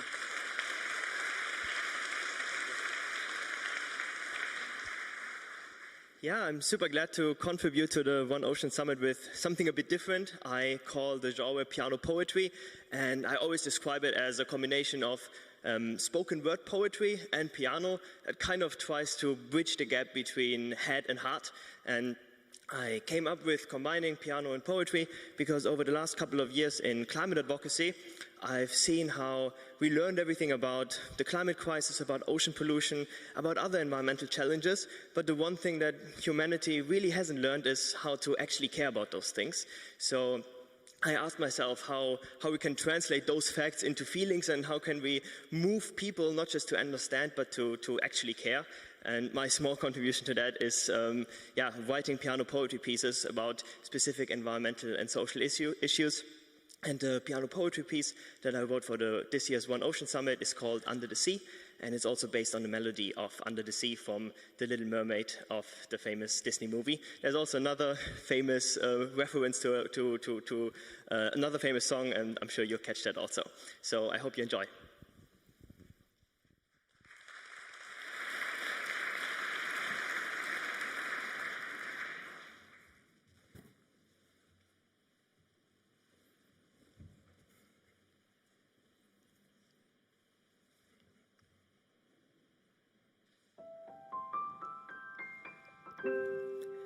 I'm 5 years old, and I hear the word ocean for the first time.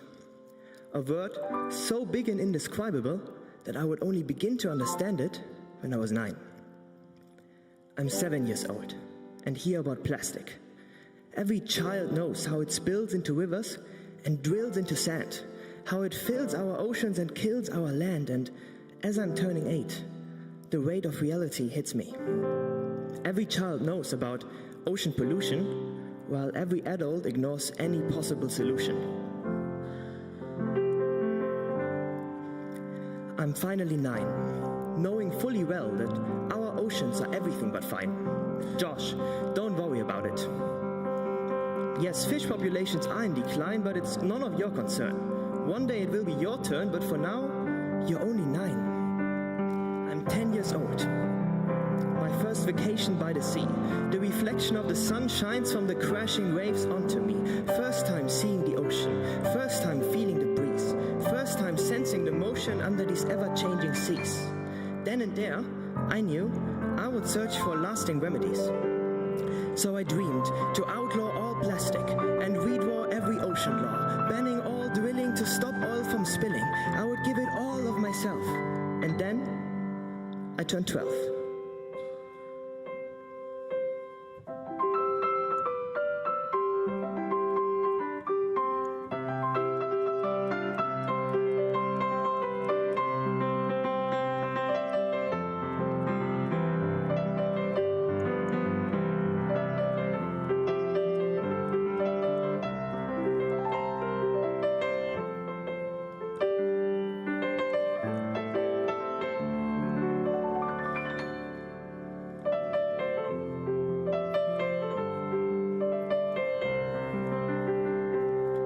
Under the sea, the little mermaid dreamed of a world that she could see.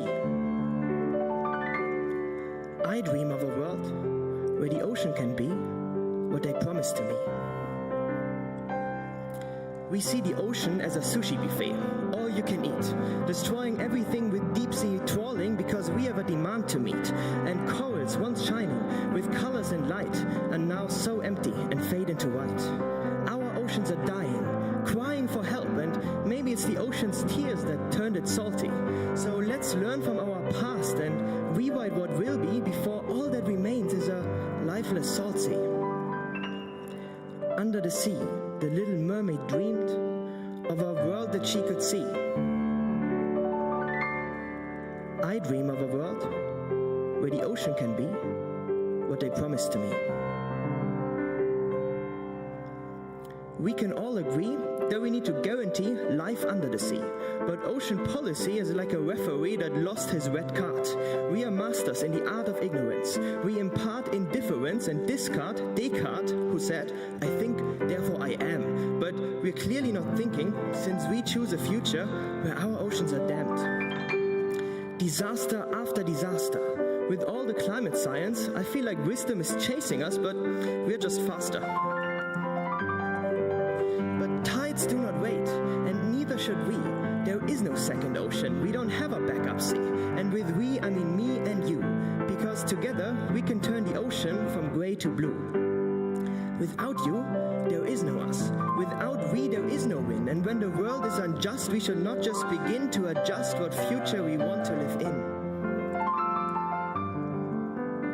Instead, we should aim for the skies and protect what's under the sea.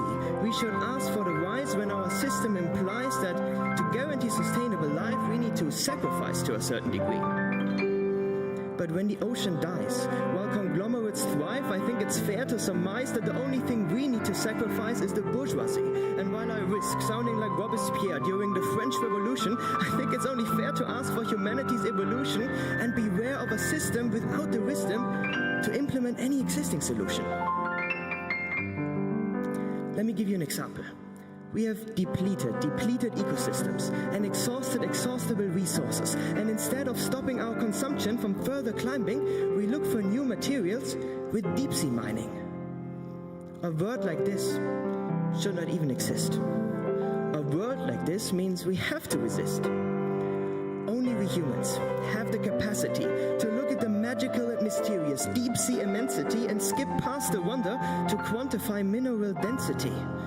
Only we humans have the audacity to turn the magical and mysterious ocean's ecology into a tragical and delirious part of our economy. But let's stop there for a moment. The ocean absorbs a third of all the carbon dioxide we produce, and we treat it like a garbage dump that is ours to abuse. It takes in 90% of the global warming we cause, yet for us it's just an infinite black hole without any loss.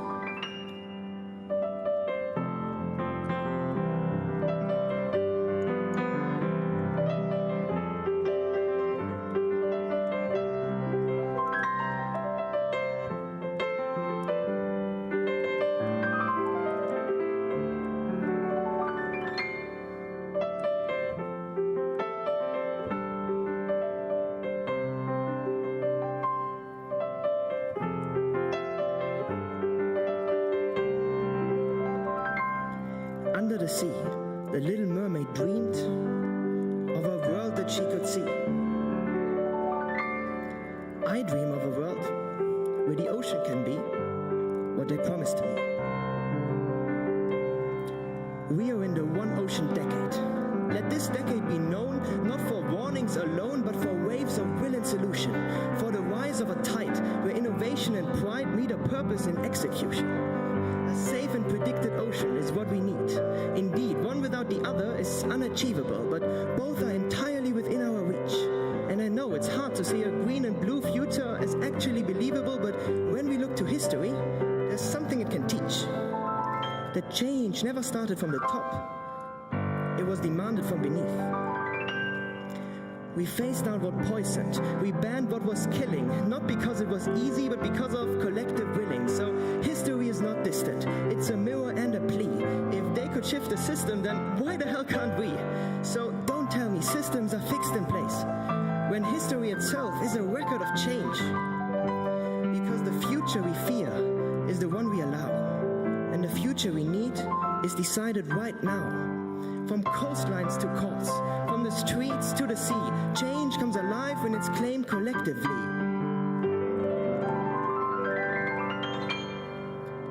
Now, we face the same choice, under the sea. Accept, decline, or finally intervene, because good ocean governance isn't just let it be.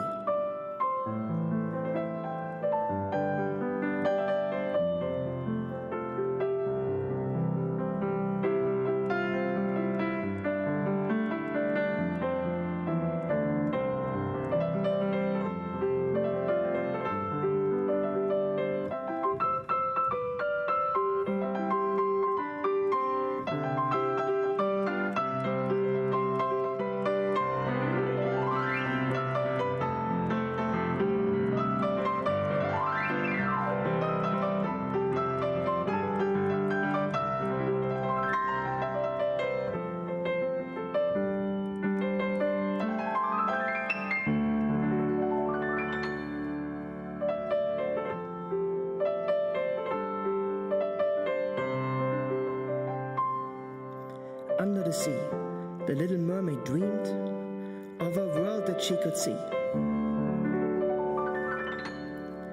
I still dream of a world where the ocean can be what they promised to me.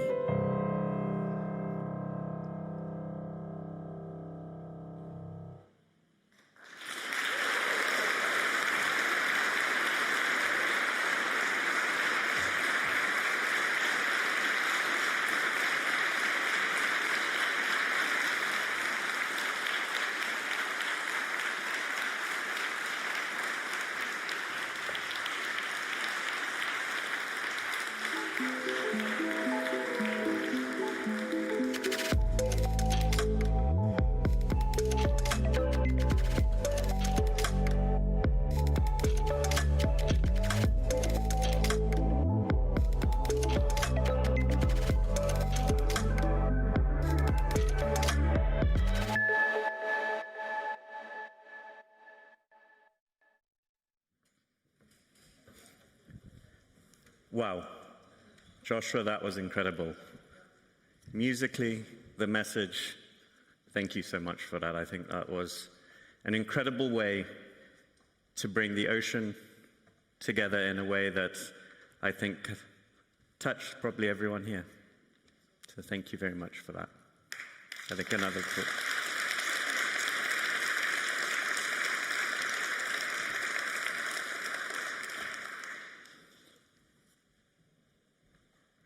We cannot predict, no, we cannot protect what we can't predict. And today, our ability to understand and anticipate the ocean is more critical than ever. For those of you that were here on Saturday, did you see that beautiful tall ship coming in? So, for the second time, the Statsraad Lemkul has sailed as a floating ambassador for the UN Ocean Decade, bringing together an 112-year-old vessel with state-of-the-art scientific technology.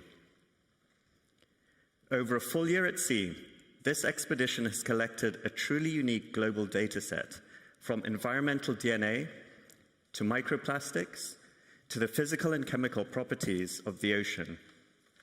Together, these observations provide a comprehensive snapshot of ocean health.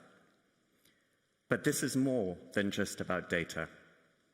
As pressure from climate change, pollution, and overexploitation intensifies, the need to understand and anticipate ocean dynamics has never been more urgent. Ocean prediction, the ability to forecast ocean conditions from days to decades, is becoming one of the most powerful tools. Accurate predictions can improve maritime safety, support sustainable fisheries, and strengthen our response to extreme events such as storms, marine heat waves, and coastal flooding. They also provide critical insight into long-term change, helping societies adapt to a rapidly evolving ocean. And this is not just an environmental issue. This is also an economic issue. The ocean underpins global trade, food security, energy systems, and coastal economies. When ocean conditions shift, supply chains are disrupted, fisheries decline, infrastructure is threatened, and financial risks increase. In this sense, predicting the ocean is also about anticipating the future of the global economy, helping industries manage risk and build resilience in an uncertain world. By combining observations like those collected on this voyage with advanced models and data systems, we can transform complexity into actionable knowledge, shifting from reacting to change to anticipating it. This expedition also has brought people together. It has connected scientists from around the world, trained over 150 students from 46 nationalities, and engaged citizens in ocean science across all the ports that it visited. Because prediction is not just a scientific challenge, it's a shared responsibility. To succeed, we must strengthen collaboration across borders, invest in innovation, and ensure ocean knowledge is accessible to all, especially young people and our current and future leaders. Because the future of the ocean is not something we can afford to guess. It is something we must learn to foresee together. And with this in mind, I'm pleased to invite Alain Arnaud, the head of Digital Ocean Program at the Mercator Ocean Institute, on stage to tell us more about how ocean predictions are used across sectors. Thank you. Thank you. So I hope you see the screen. So thanks a lot for inviting me, especially for the schedule to pass after such a performance. It's a big challenge. So I'm going to try to bring so much poetry to ocean prediction as the one we have just seen before. Of course, with less success, as sure. So I'm going to talk about again about the 3 decades, like Professor Berger before. We have been along with those last 3 decades, changing a bit the way we are doing and using the ocean prediction. We start 30 years ago with, let's say, the science, of course, good science we are having for a long time, but also having those connections between people, especially in Europe, in order to put together the resources. So this was the first part, let's say, to bring together the science and knowledge. And then during the last decade, let's say until the beginning of the 20s, so we have been able to bring a bit more technology to that. We're able to bring, let's say, operational infrastructure and services on top of this science and this exchange of information. So this was really the beginning of this operational oceanography for a global and bigger use in order to bring information to other, let's say, to a wider audience. And now, we are starting this decade with the UN decade of policy and governance. So I'm going a bit to explain you how we've been traveling around those decades in order to see where we are going and to predict a bit what will be the prediction of the ocean. So the first decade is something that you can see here on screen. It was really this possibility to put together information coming from the different boats who have been around, the different buoys and other information at sea, but also the satellites, all that in big models with big computers in order to have the first global monitoring of the ocean. And of course, doing that, we're also having the possibility to have local information. But this local information came a bit together really on the second decade, when we have been able to really to have this possibility to put together some global information for local application, because we know that we have very little, apart from the things linked to climate, global problem to solve. So normally the application of those problems at much more local scale. It's right, as it was mentioned this morning, it's so important to have the region involved in the value chain here to bring this information up to a level when it is usable by the local communities. So this second decade really is a possibility to, from a global information system, to generate different services, different fields of application in order, for instance, I'm not going into detail on that, but to have some information on marine resources, on coastal environment, on marine pollution, on marine safety, of course. So all those information were coming from the original, let's say, big models, but developed, especially in Europe with the support of the Copernicus Marine Service, in order to have different countries involved in that, to put together the resources and information, and to act as a local level. But acting at this local level, as we mentioned before, is not always sufficient, because we need also to have the policy in order to support that.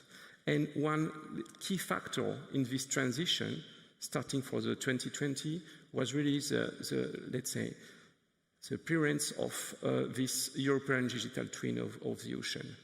It's something that had a magic effect, in fact, in the ocean knowledge.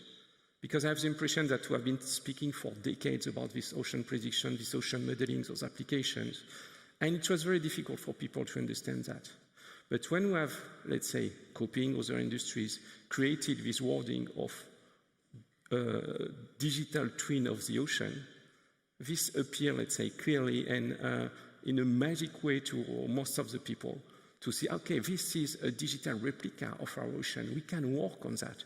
We can use that to do our prediction, to test our policies. And this was really what was magic with that. So behind that, of course, we have a lot of technology, because we are putting together a wide range of information coming from different countries, different satellites, but also different kind of application. This brings us to something that is a kind of global dashboard of what we can be doing at in ocean prediction, in ocean application. So we have here many examples. What is interesting here is this capability to mutualize information on one side to different kind of application on the other side, and to have that made available online for users. Okay, so this is what is called, let's say, this digital twinning in the first sense. Norway has been also very active in that, and we are starting with Norway a project called Nordito, that is Edito being this European digital twin of the ocean. We have this possibility to involve local, regional modelization data inside the global project of the Edito here and the digital twin of the ocean. So it's something that is really interesting in this capability to put together all those information. We're going a bit faster. But as I said, what was magic in that, it was the uptake by the, let's say, especially the European Commission, but most of the, let's say, the political level around Europe and a bit around the world on the effect of this DTO. So DTO became one of the key, let's say, axis of growth, the backbone, I would say, of this new way to do ocean prediction. And it's something that is expected by the European Commission to be one of the main deliverables of the decade. So a lot of European partners, but also international partners have been involved in that. We have now application in Costa Rica, in many other countries, using those DTO to, for instance, protect the marine protected areas. And now what is really changing is, and we say, I think for me it's the first time, we are having together at European level the possibility to put at the same level the different technical aspects of observation. So we mentioned this ocean eye before. Mr. Kęstutis was explaining that we are Europe is launching now this ocean eye program. This is supporting the political part of it, that is the Ocean Pact. So we have together now this possibility to have sustained acquisition of information from satellites since a long time with the Copernicus service, from in-situ information that are being developed inside this ocean eye. We have to gather those information and make them available, reusable easily. This digital aspect, that is this ocean platform, this digital twin platform. But what is even, let's say, bigger in terms of impact and application is this possibility now to link that inside the Ocean Pact to different policies that normally will be after deploy at different local levels. So we have this possibility, thanks to that, to do on those different axes of the Ocean Pact in order to really have an impact on that. So I will say that In the digital twin in the industry, for instance, when you have an engine that is overheating, you have easily the possibility to say, okay, my twin, my model is telling me, okay, I'm overheating, I need to reduce the speed, I need to increase the cooling or something like that. This is not easy with the ocean. Until now, I've been really doing this acquisition, this modelization, seeing that things were happening, but without having this possibility to act.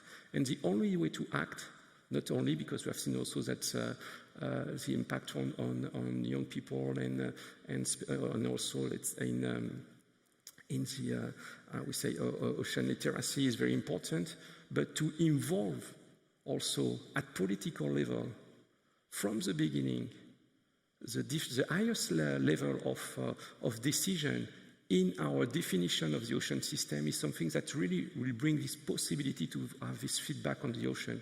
Hopefully, it's thanks to the information coming from the digital twin of the ocean, we can reduce the ocean pollution, the overfishing, see the impact of CO2 on the ocean. This could help in having that much more usable.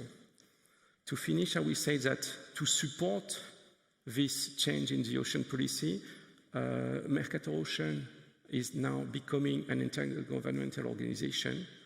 Norway have been, with France, the first country to sign it with the Minister Sylvester that was there before. And I think it's very important to see that everything is coming together. The science, the technology, the environmental, let's say, recognition of that, and this political aspect supported by this intergovernmental organization. So I hope that we'll have other moment to see that other countries are signing and we can go having even more impact on the ocean preservation. Thank you.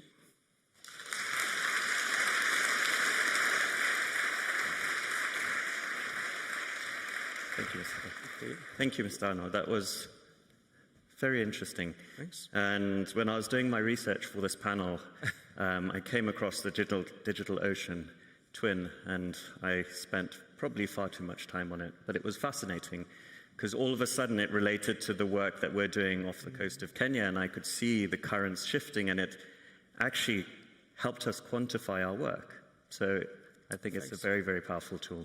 Thanks a lot. So for our next panel discussion, we are going to talk about ocean predictions.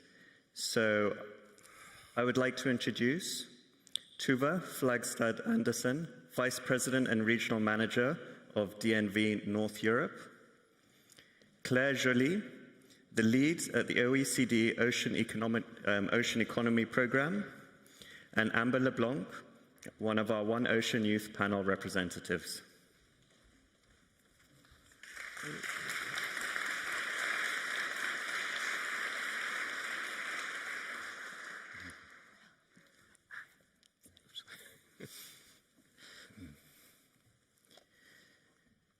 Mrs. Joly, so the OECD has the Ocean Economy to 2050 report. Firstly, how do you measure the ocean economy? And then, with such a detailed report, how is it disseminated to the general public and governments in an understandable form? Well, thanks very much. Maybe to the audience, you can see Claire Joly, head of the OECD Space Forum. It's actually my second hat. So not only do we look at the space economy, but we look very closely to the ocean economy these days. And indeed, thank you very much for asking this question. We published last year the Ocean Economy to 2050, and it's really based on the OECD work, so OECD, big international economic organization, where the value, I would say, of this particular work is to make visible the ocean economy in different ways. Not only do we provide internationally comparable data on the ocean economy, but we also actually feed policy advice based on the ocean economy. Very recently, not even 10 years ago, the ocean was not that high on political agendas around the world. The fact that the OECD indeed looked at different sectors and brought this under the concept of the ocean economy suddenly made a number of countries realize how much their prosperity was coming from the ocean. For Norway, it seems quite obvious. For many other countries around the world, that was a big discovery, I have to say. So to respond to your question in terms of measurement, we're not creating a universe of new statistics on the ocean economy. We are building up on national accounts that are used by governments around the world, and we created this ocean layer on top of these national accounts. It took us many years, thanks to the support of a number of ocean champions, particularly in Norway, with the Norwegian Research Council, the National Statistical Office of Norway. We did a lot in order to make sure that we had comparable data. So that's one big point on measurement. We're getting now to a stage where we have data for more than 140 countries, comparable across countries, across more than 30 different sectors, with 25 years of data. So that's very important in terms of measurement. Now, in terms of the actual impacts, we have a strategic story to tell here. Because for us, the ocean economy not only has these economic activities, and it took us years to actually get to a point where we have credible estimates, but also the marine ecosystems services. And that's where the link with ocean observations, scientists, is crucial for us in order to make sure that we can actually value this natural capital for marine protected areas, for marine spatial planning, so that there's not a balance sheet of an economic activity against marine ecosystems, but that we get the whole story together. And that came into this report, The Ocean Economy to 2050, that we launched last year on the eve of the UN Ocean Conference to provide some options on the table for a number of policymakers. We looked at some of the economic trends linked to climate change. We looked at trends linked to digitalization, productivity gains, as well as sustainability gains that could be gotten. We had a number of projections, economic projections, and now we're aiming to refine these even more so as we build up further evidence on the ocean economy, again with science. Thank you. So I'm now going to pose a question to you, Mr. Arnault. When we think of science predictions and the economy, it may appear that these are two different worlds, one observing and predicting the natural world, the other predicting the economic development and human behavior. However, the economy drives the physics, and the natural world drives the economy. So can we think of these two domains in isolation? No. I think that would be a very big mistake because we have seen that in many countries when you have a problem in the economy. And recently, remember the plastic during the COVID crisis or something like that. You have so many barriers in terms of environmental protection are just removed because you need to save your lives and sometimes your economy. So I think this is very important today. We are starting to understand that we cannot speak of the two different aspects in isolation because you cannot have one without the other. If you have, for instance, the fisheries is one of the key examples of that. If you are able to have this very accurate prediction of your stockfish evolution, but in front of that, you're having a situation in which fishermen are at risk, your food value chain is at risk. It's very difficult to mitigate an overfishing situation, despite the fact you're having the best prediction and the best science to tell that you will have an issue. But on the other hand, it's also well known that this overfishing situation on a longer term will create a lot of negative impact to the economy. So we need to be able to balance that, to have this possibility to have a moderated but also balanced and well-informed action from the science to the economy and from the economy to, let's say, the ocean that is afterward evaluated, predicted by the science in order to have some actions that are really sustainable and impactful on the long term. Okay. So, compared to the Paris Climate Agreement 10 years ago, when global temperature rise predictions were higher than they are now, Ms. Leblanc, as a scientist but also as an activist, Do you think enough is being done to communicate these predictions to youth around the world? And do you think people are aware of just how quickly things can change for the positive and the negative? No, I don't think we're doing enough. I mean, first, I think it is important to acknowledge that these numbers were lowered in part to progress that we did make in terms of decarbonization, renewables. It's important to recognize that we have the power to change things, that our climate reality is not set in stone. At the same time, it's also important to acknowledge that the reality is that temperature rise is accelerating. Our progress has stalled. And someone on the youth panel yesterday, Mira Santos, said that the most unpredictable factor in climate science is human behavior. And that's both a good thing and a bad thing, because it means that we can change our behavior and we can change the outcome. We can continue to lower those projections more and more and dictate what the future of our planet looks like. Another factor is that climate progression is not linear. We are dealing with multiple different feedback loops. And so what this means is if we cross a line, we could potentially exponentially accelerate the rate of warming, the consequences that we are dealt with, if we think about the AMOC, for instance. And this also makes me question, we have all this amazing data that we've been collecting, and we've got all this amazing technology that continues to advance. If we pause for a moment and take stock of what we have currently, we have enough data to make tangible change right now. We know what needs to be done. We know how to prevent these feedback loops, for instance, from completely collapsing.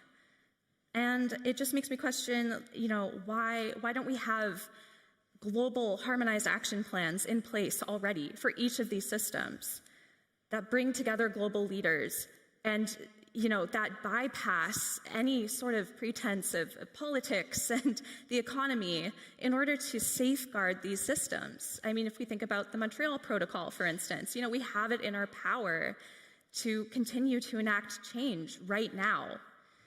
And on the youth panel, we've identified gaps in communication between sectors, experts from different sectors, and the policymakers, the decision makers. There's a huge gap there, especially between generations. And I myself, I look up to these leaders, to these people in charge, and I see bad communication amongst them. I see a lack of communication with youth and the understanding that the message that they're sending to us is that they don't care about future generations. They're not investing in future generations. They'd rather invest in short-term gains. That's the communication that they're sending to youth. And so I think, someone mentioned getting high school students interested in the ocean.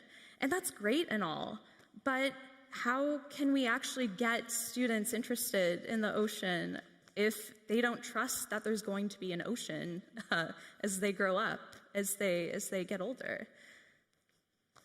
Yeah. That's a good question. Now, Mrs. Flagstad Andersen, considering the work that the DNV does, why is insight and collaboration so important to help push ocean industries forward?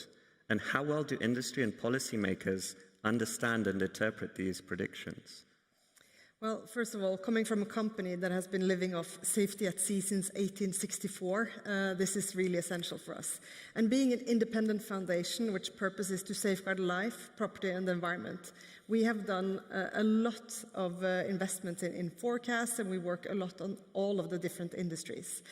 And what we do see in our ocean future towards 2050, one of our forecasts that we are working on towards the blue economy, is that with with scale comes complexity, and with increased complexity also comes increased risks. And when you're dealing with risks and mitigating risks in a very complex environment, you need to have insight, you need to have data, but it also needs to be reliable data.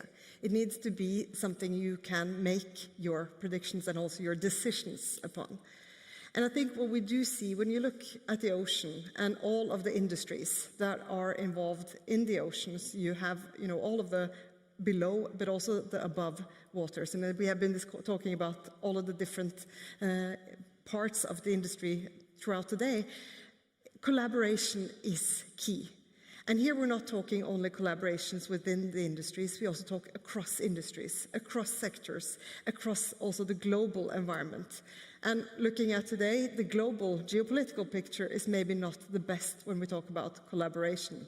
So I think bringing the key stakeholders together, having data that they can rely upon, that they all also can trust, in order to make the right decisions are, very much essential here. So I think, in the maritime decarbonization, we have for a long time said that collaboration is the fuel of the future. But I think listening today, we really can say that collaboration is key in order for us to have the industry move forward. And here the insights, the right data, the science, the research, the facts needs to be on the table. They need to be so that we all can read them the same way, and then we need to collaborate in order to push the industry forward in a sustainable way. Thank you. Collaboration to move action, and collaboration across all industry. Amber, I just want to pick up on something that you said.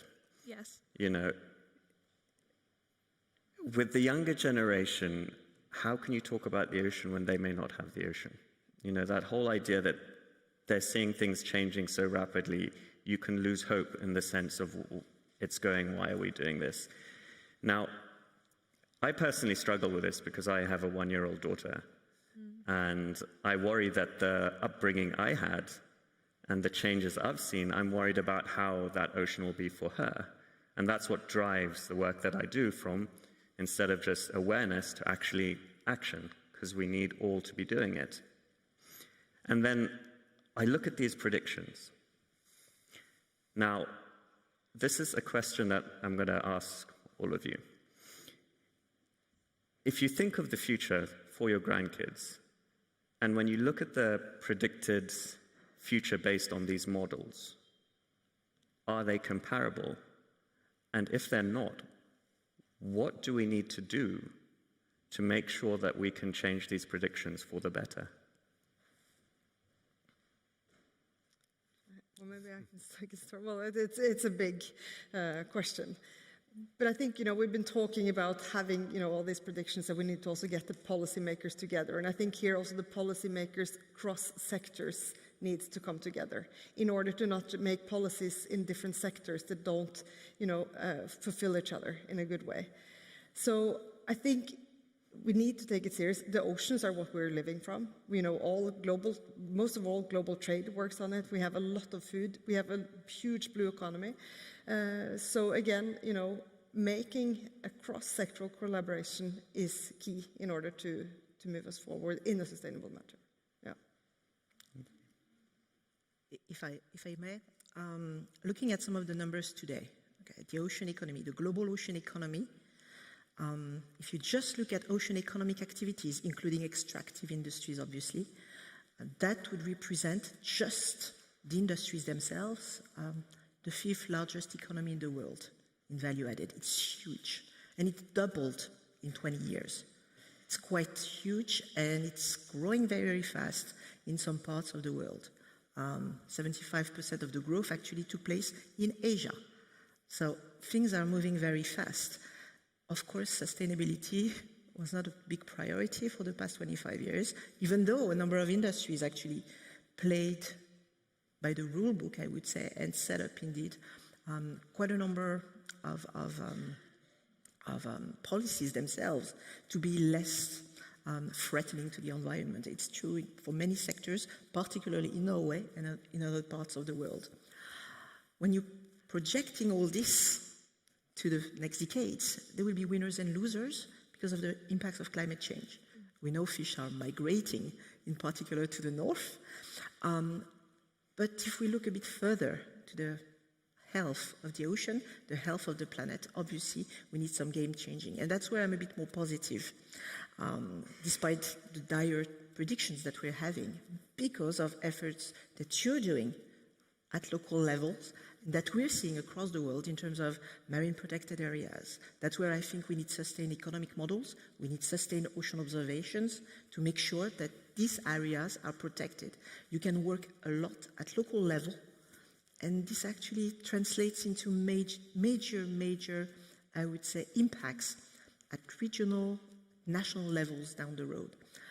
I believe there are ways forward to combine, indeed, development as well as protection, and the youth will have a key role to play in making sure that we push for the protective agendas around the world, I believe. So that would be my take on this.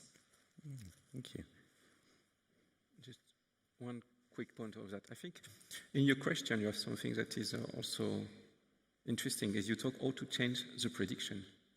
And you understand that this is an additional layer of complexity. You're not talking about changing the ocean or something that is concrete. We are talking about having a change in our way to act for the future. And the human is not very good for that. We are very good in acting in the present, locally, but this idea to have some work being done on the prevention at the global scale, in the risk analysis, is something that is very difficult. We have always possibility to act, and when it's to prepare something, we are much more, let's say, blind on that. So we need really to give this trust, and quite often you talk about the youth anxiety in front of that. It's because we are lacking those visible actions. When you're acting, you don't have anxiety. You have really, you're acting and you're doing something that is having a concrete effect. The complexity here is there. Well, I can give you the best science, the best prediction, but so what? What can you do? So those local chain of actions, those implications, and especially at the personal level also, is good for everyone, and it's good for the ocean. But I leave the floor to the ones that are much more affected than me about that.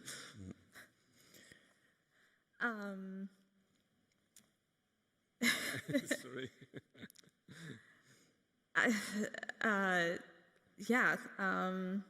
I mean, I don't think it's really up to me to really comment on the next generation and what we should do. I mean, I think just being elevated in this way, at least on the One Ocean Youth Panel, has been incredible. But I think it's also up to Bergen as well to continue to elevate us. And if they want to be leaders in ocean sustainability and the ocean decade and really facilitate that transition from talking, data to action, then they need to have courage to face maybe the uncomfortable, the unknown, different perspectives, different youth perspectives. I'll add a little bit to that, but I think the fact that you're up here and part of the One Ocean Youth Panel is a big step in trying to move more people into wanting to actually go into action. So you're definitely a big part of the way forward. And on that note, I'd like to thank all the panelists for coming up on stage. Thank you. Thank you. Thank you so much. Thank you. Thank you.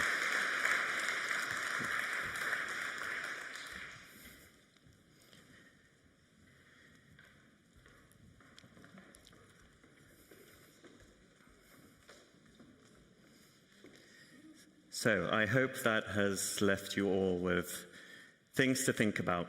A lot of these concepts are very big and may seem quite daunting, but when you start realizing that every little bit is moving us in the right direction, we can kind of focus small, but know we're working towards the large. And a lot of very interesting conversation has happened this morning on this stage. A lot of very interesting perspectives across different facets of the ocean. Now, it could be a bit of a tough job because there's been so much said, but I would like to have Camilla Brekke the director of the Norwegian Polar Institute and member of the Ocean Decade Advisory Board, to give us a wrap-up of the summit.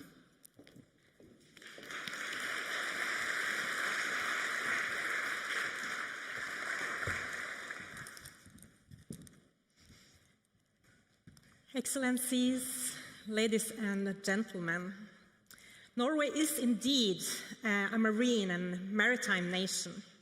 And now we are here in Bergen, a city known for its contribution to oceanography and marine sciences, a perfect frame for the conversations we've just witnessed. Norway's position in the marine and polar scientific community is not given by nature alone, but has been built up through decades of systematic research, international cooperation, strategic decisions and priorities regarding our operational presence, also in some of the world's most extreme areas, the Arctic waters and the Southern Ocean.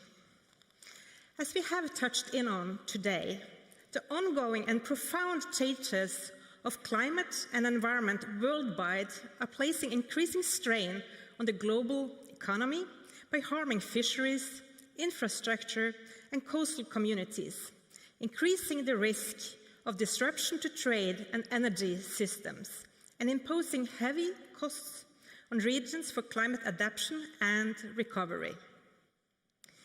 Since the beginning of the 1900s, global sea level has risen by at least 20 centimeters, and the pace has increased over the last 20 years. The ocean is rising because the Earth is getting warmer. To prepare the global community for these changes, marine scientists around the world are working to understand and predict the driving forces behind this development. Here, the UN Ocean Decade for Ocean Science and Sustainable Development matters. It unifies us. The contribution from glaciers and ice sheet melt is one of the large drivers of sea level rise. Nearly 90% of all land ice on Earth is found on the planet's southernmost continent. We must pay attention to this fact. This is one of the reasons why polar scientists keep a constant eye on temperature and processes underneath the ice shelves in Antarctica, but also at the marine terminating glaciers on Svalbard. Approaching potential tipping points, time is short and the consequences for nature, society, and coastal infrastructure could be enormous. The insights shared in today's panel discussions have underlined the seriousness of this matter. Knowledge-informed decisions about the ocean are crucial. Science is a prerequisite for insight. Why are the polar oceans relevant for the Mediterranean community, the Baltic Sea region, and the Norwegian Sea off the coast of Bergen, where we are right now, and for everyone else on this planet? Both the Arctic Ocean and the Southern Ocean play a crucial role in the Earth system. We know that the Antarctic ice sheet cools the air around our planet, and the dark ocean surface absorbs heat from the sun. This interaction between the ice and ocean drives the major ocean currents that underpin weather patterns and food production across the globe. In many ways, the Southern Ocean serves as the Earth's beating heart, and when the rhythm changes, sea level rise and global food production is affected. It is therefore in all our interests to deepen our understanding of how Antarctica shapes the climate. In the waters around Bouvetøya, located in the southern Atlantic, one of the world's most isolated islands on this planet, the Norwegian Polar Institute with partners will conduct new research on marine ecosystems in the upcoming South Summer season, using the icebreaker Kronprins Håkon we will collect data needed to understand the marine resource space in a changing ocean environment. Warm ocean currents in the Southern Ocean circulate beneath the ice shelves and bring iron to the surface via rising ice crystals. Algae and plankton depend on iron to grow and produce. This is the very foundation of the food web on which, among others, krill and toothfish depend. At the same time, the Institute of Marine Research provides extensive knowledge about krill. This is an example of how the activities of IMR and NPI here in Norway jointly contribute to a more holistic base of knowledge. However, polar history has shown us what is possible to achieve through large-scale international research programs. The former international polar years have confirmed that research can bring nations together to address pressing scientific challenges. The frontier of knowledge is pushed forward. The Antarctic Treaty was a result of international cooperation during the International Geophysical Year at the end of the 1950s. Today, the multilateral treaty system governs Antarctica on the pillars of peace and science. Today, we have heard stories about challenges to the marine and aquatic resources in the Indian Ocean and coastal waters of Sri Lanka. Ocean-driven economies in the Baltic and Northern Sea do also experience changes in climate, the environment, and biodiversity. There are all changes that highlight the need for a new international polar year. At the tail of the UN Ocean Decade, the 5th International Polar Year, set for 2032-33, is prospering to become a major global boost in ocean and polar knowledge, not only for polar nations, but for islands and coastal communities all over the world. Changes in the polar regions affect weather, sea level, and ocean-connected livelihoods far beyond the poles. We all feel the consequences. Norway will take part in the 5th International Polar Year, not only to participate, but to help generate the knowledge the world and the ocean need. We can confirm that Norway recently have established our National Expert Committee for this international endeavor. Changes in the Arctic do influence the entire northern hemisphere through large-scale natural teleconnections that link distant regions. A more ice-free Arctic Ocean opens new areas of use and with consequences for the environment, industry development, and security. The Arctic Ocean 2050, a major interdisciplinary research project in which 18 Norwegian institutions collaborate to understand how the reduction in sea ice is transforming an entire ocean. We do welcome international partners. This is a major contribution from Norway, both underway in the UN Ocean Decade, but also for the 5th International Polar Year. We do join forces to provide the world with more accurate and accessible understanding of the Arctic Ocean's present and to predict the future. This project, which emerged from the scientific community itself, is now gearing up for its first research expedition this summer, 100 years after the airship Norge crossed the Arctic Ocean, including the North Pole. After listening to today's discussions, it is clear we do share a common ambition on healthy, safe, secure, and sustainable oceans.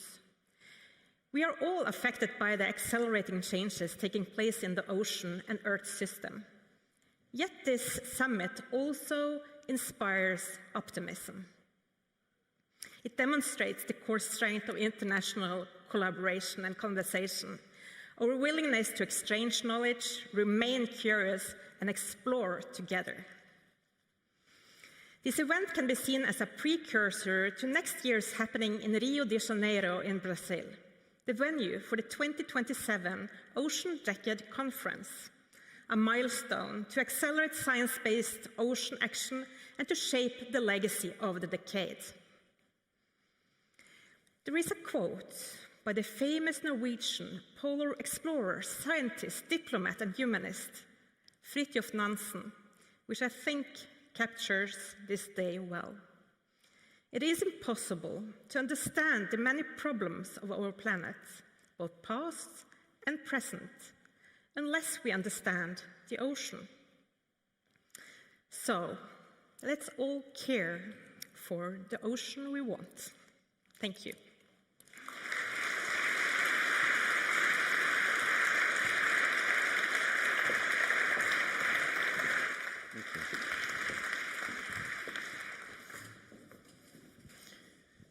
Thank you, Camilla.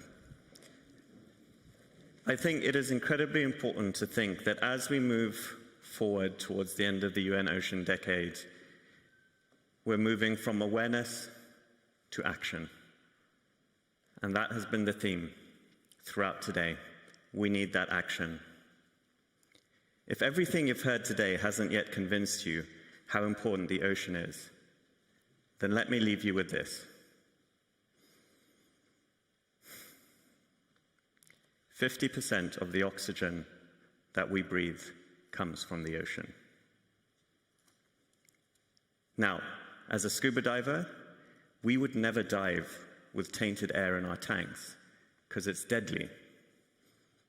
So why would we do the same to our ocean, which provides so much of our oxygen?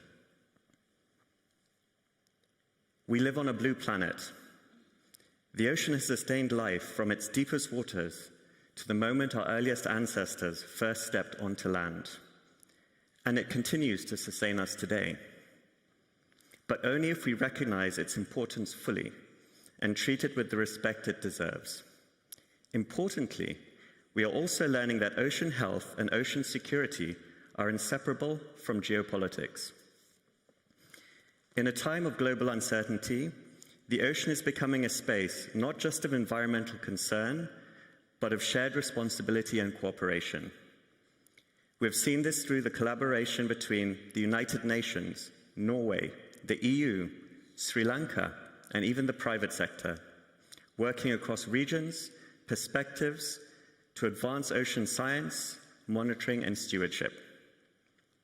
Even traditionally security-focused institutions, including navies, are increasingly recognizing that ocean conservation is a strategic priority. A healthy ocean is still within reach, one that supports livelihoods, food systems, industry and fisheries, and, importantly, biodiversity. But achieving that future requires global responsibility, better management, reduced climate and environmental stress, and time for ecosystems to recover. The ocean has given us everything. Now it's our turn to understand it, protect it, and ensure it can continue sustaining life for generations to come. Now, to close the summit, I'd like to share a message from the One Ocean Youth Panel. Now, I know it's called the Youth Panel, but in reality, it's a truly international group of scientists, researchers, academics, activists, change makers, and future leaders who are all passionate about the ocean. They will be launching their official statement in partnership with IOC UNESCO on Wednesday at 2:30 aboard the beautiful Stad Lemkul. So I hope you can all go and be part of that day. And this is their message. The Ocean Youth Panel is calling for a shift in how we define a safe and predictable ocean. A safe ocean is not only safe for people, it must also be a sanctuary for all marine life. We are no longer lacking information. We have the data. We have the awareness. What we need now is to move beyond understanding and into action. Thank you.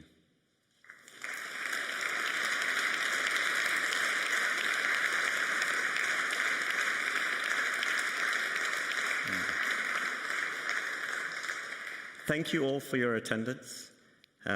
This marks the conclusion of the One Ocean Summit main program.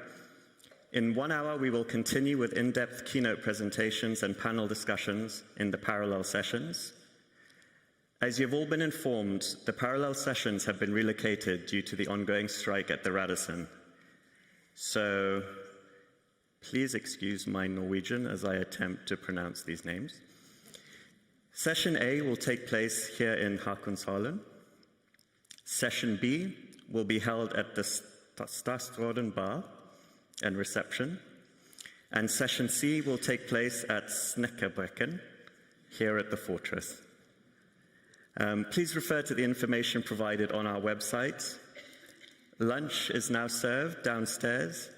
Thank you, and welcome back to the One Ocean Week and One Ocean Summit in April 2027. Thank you.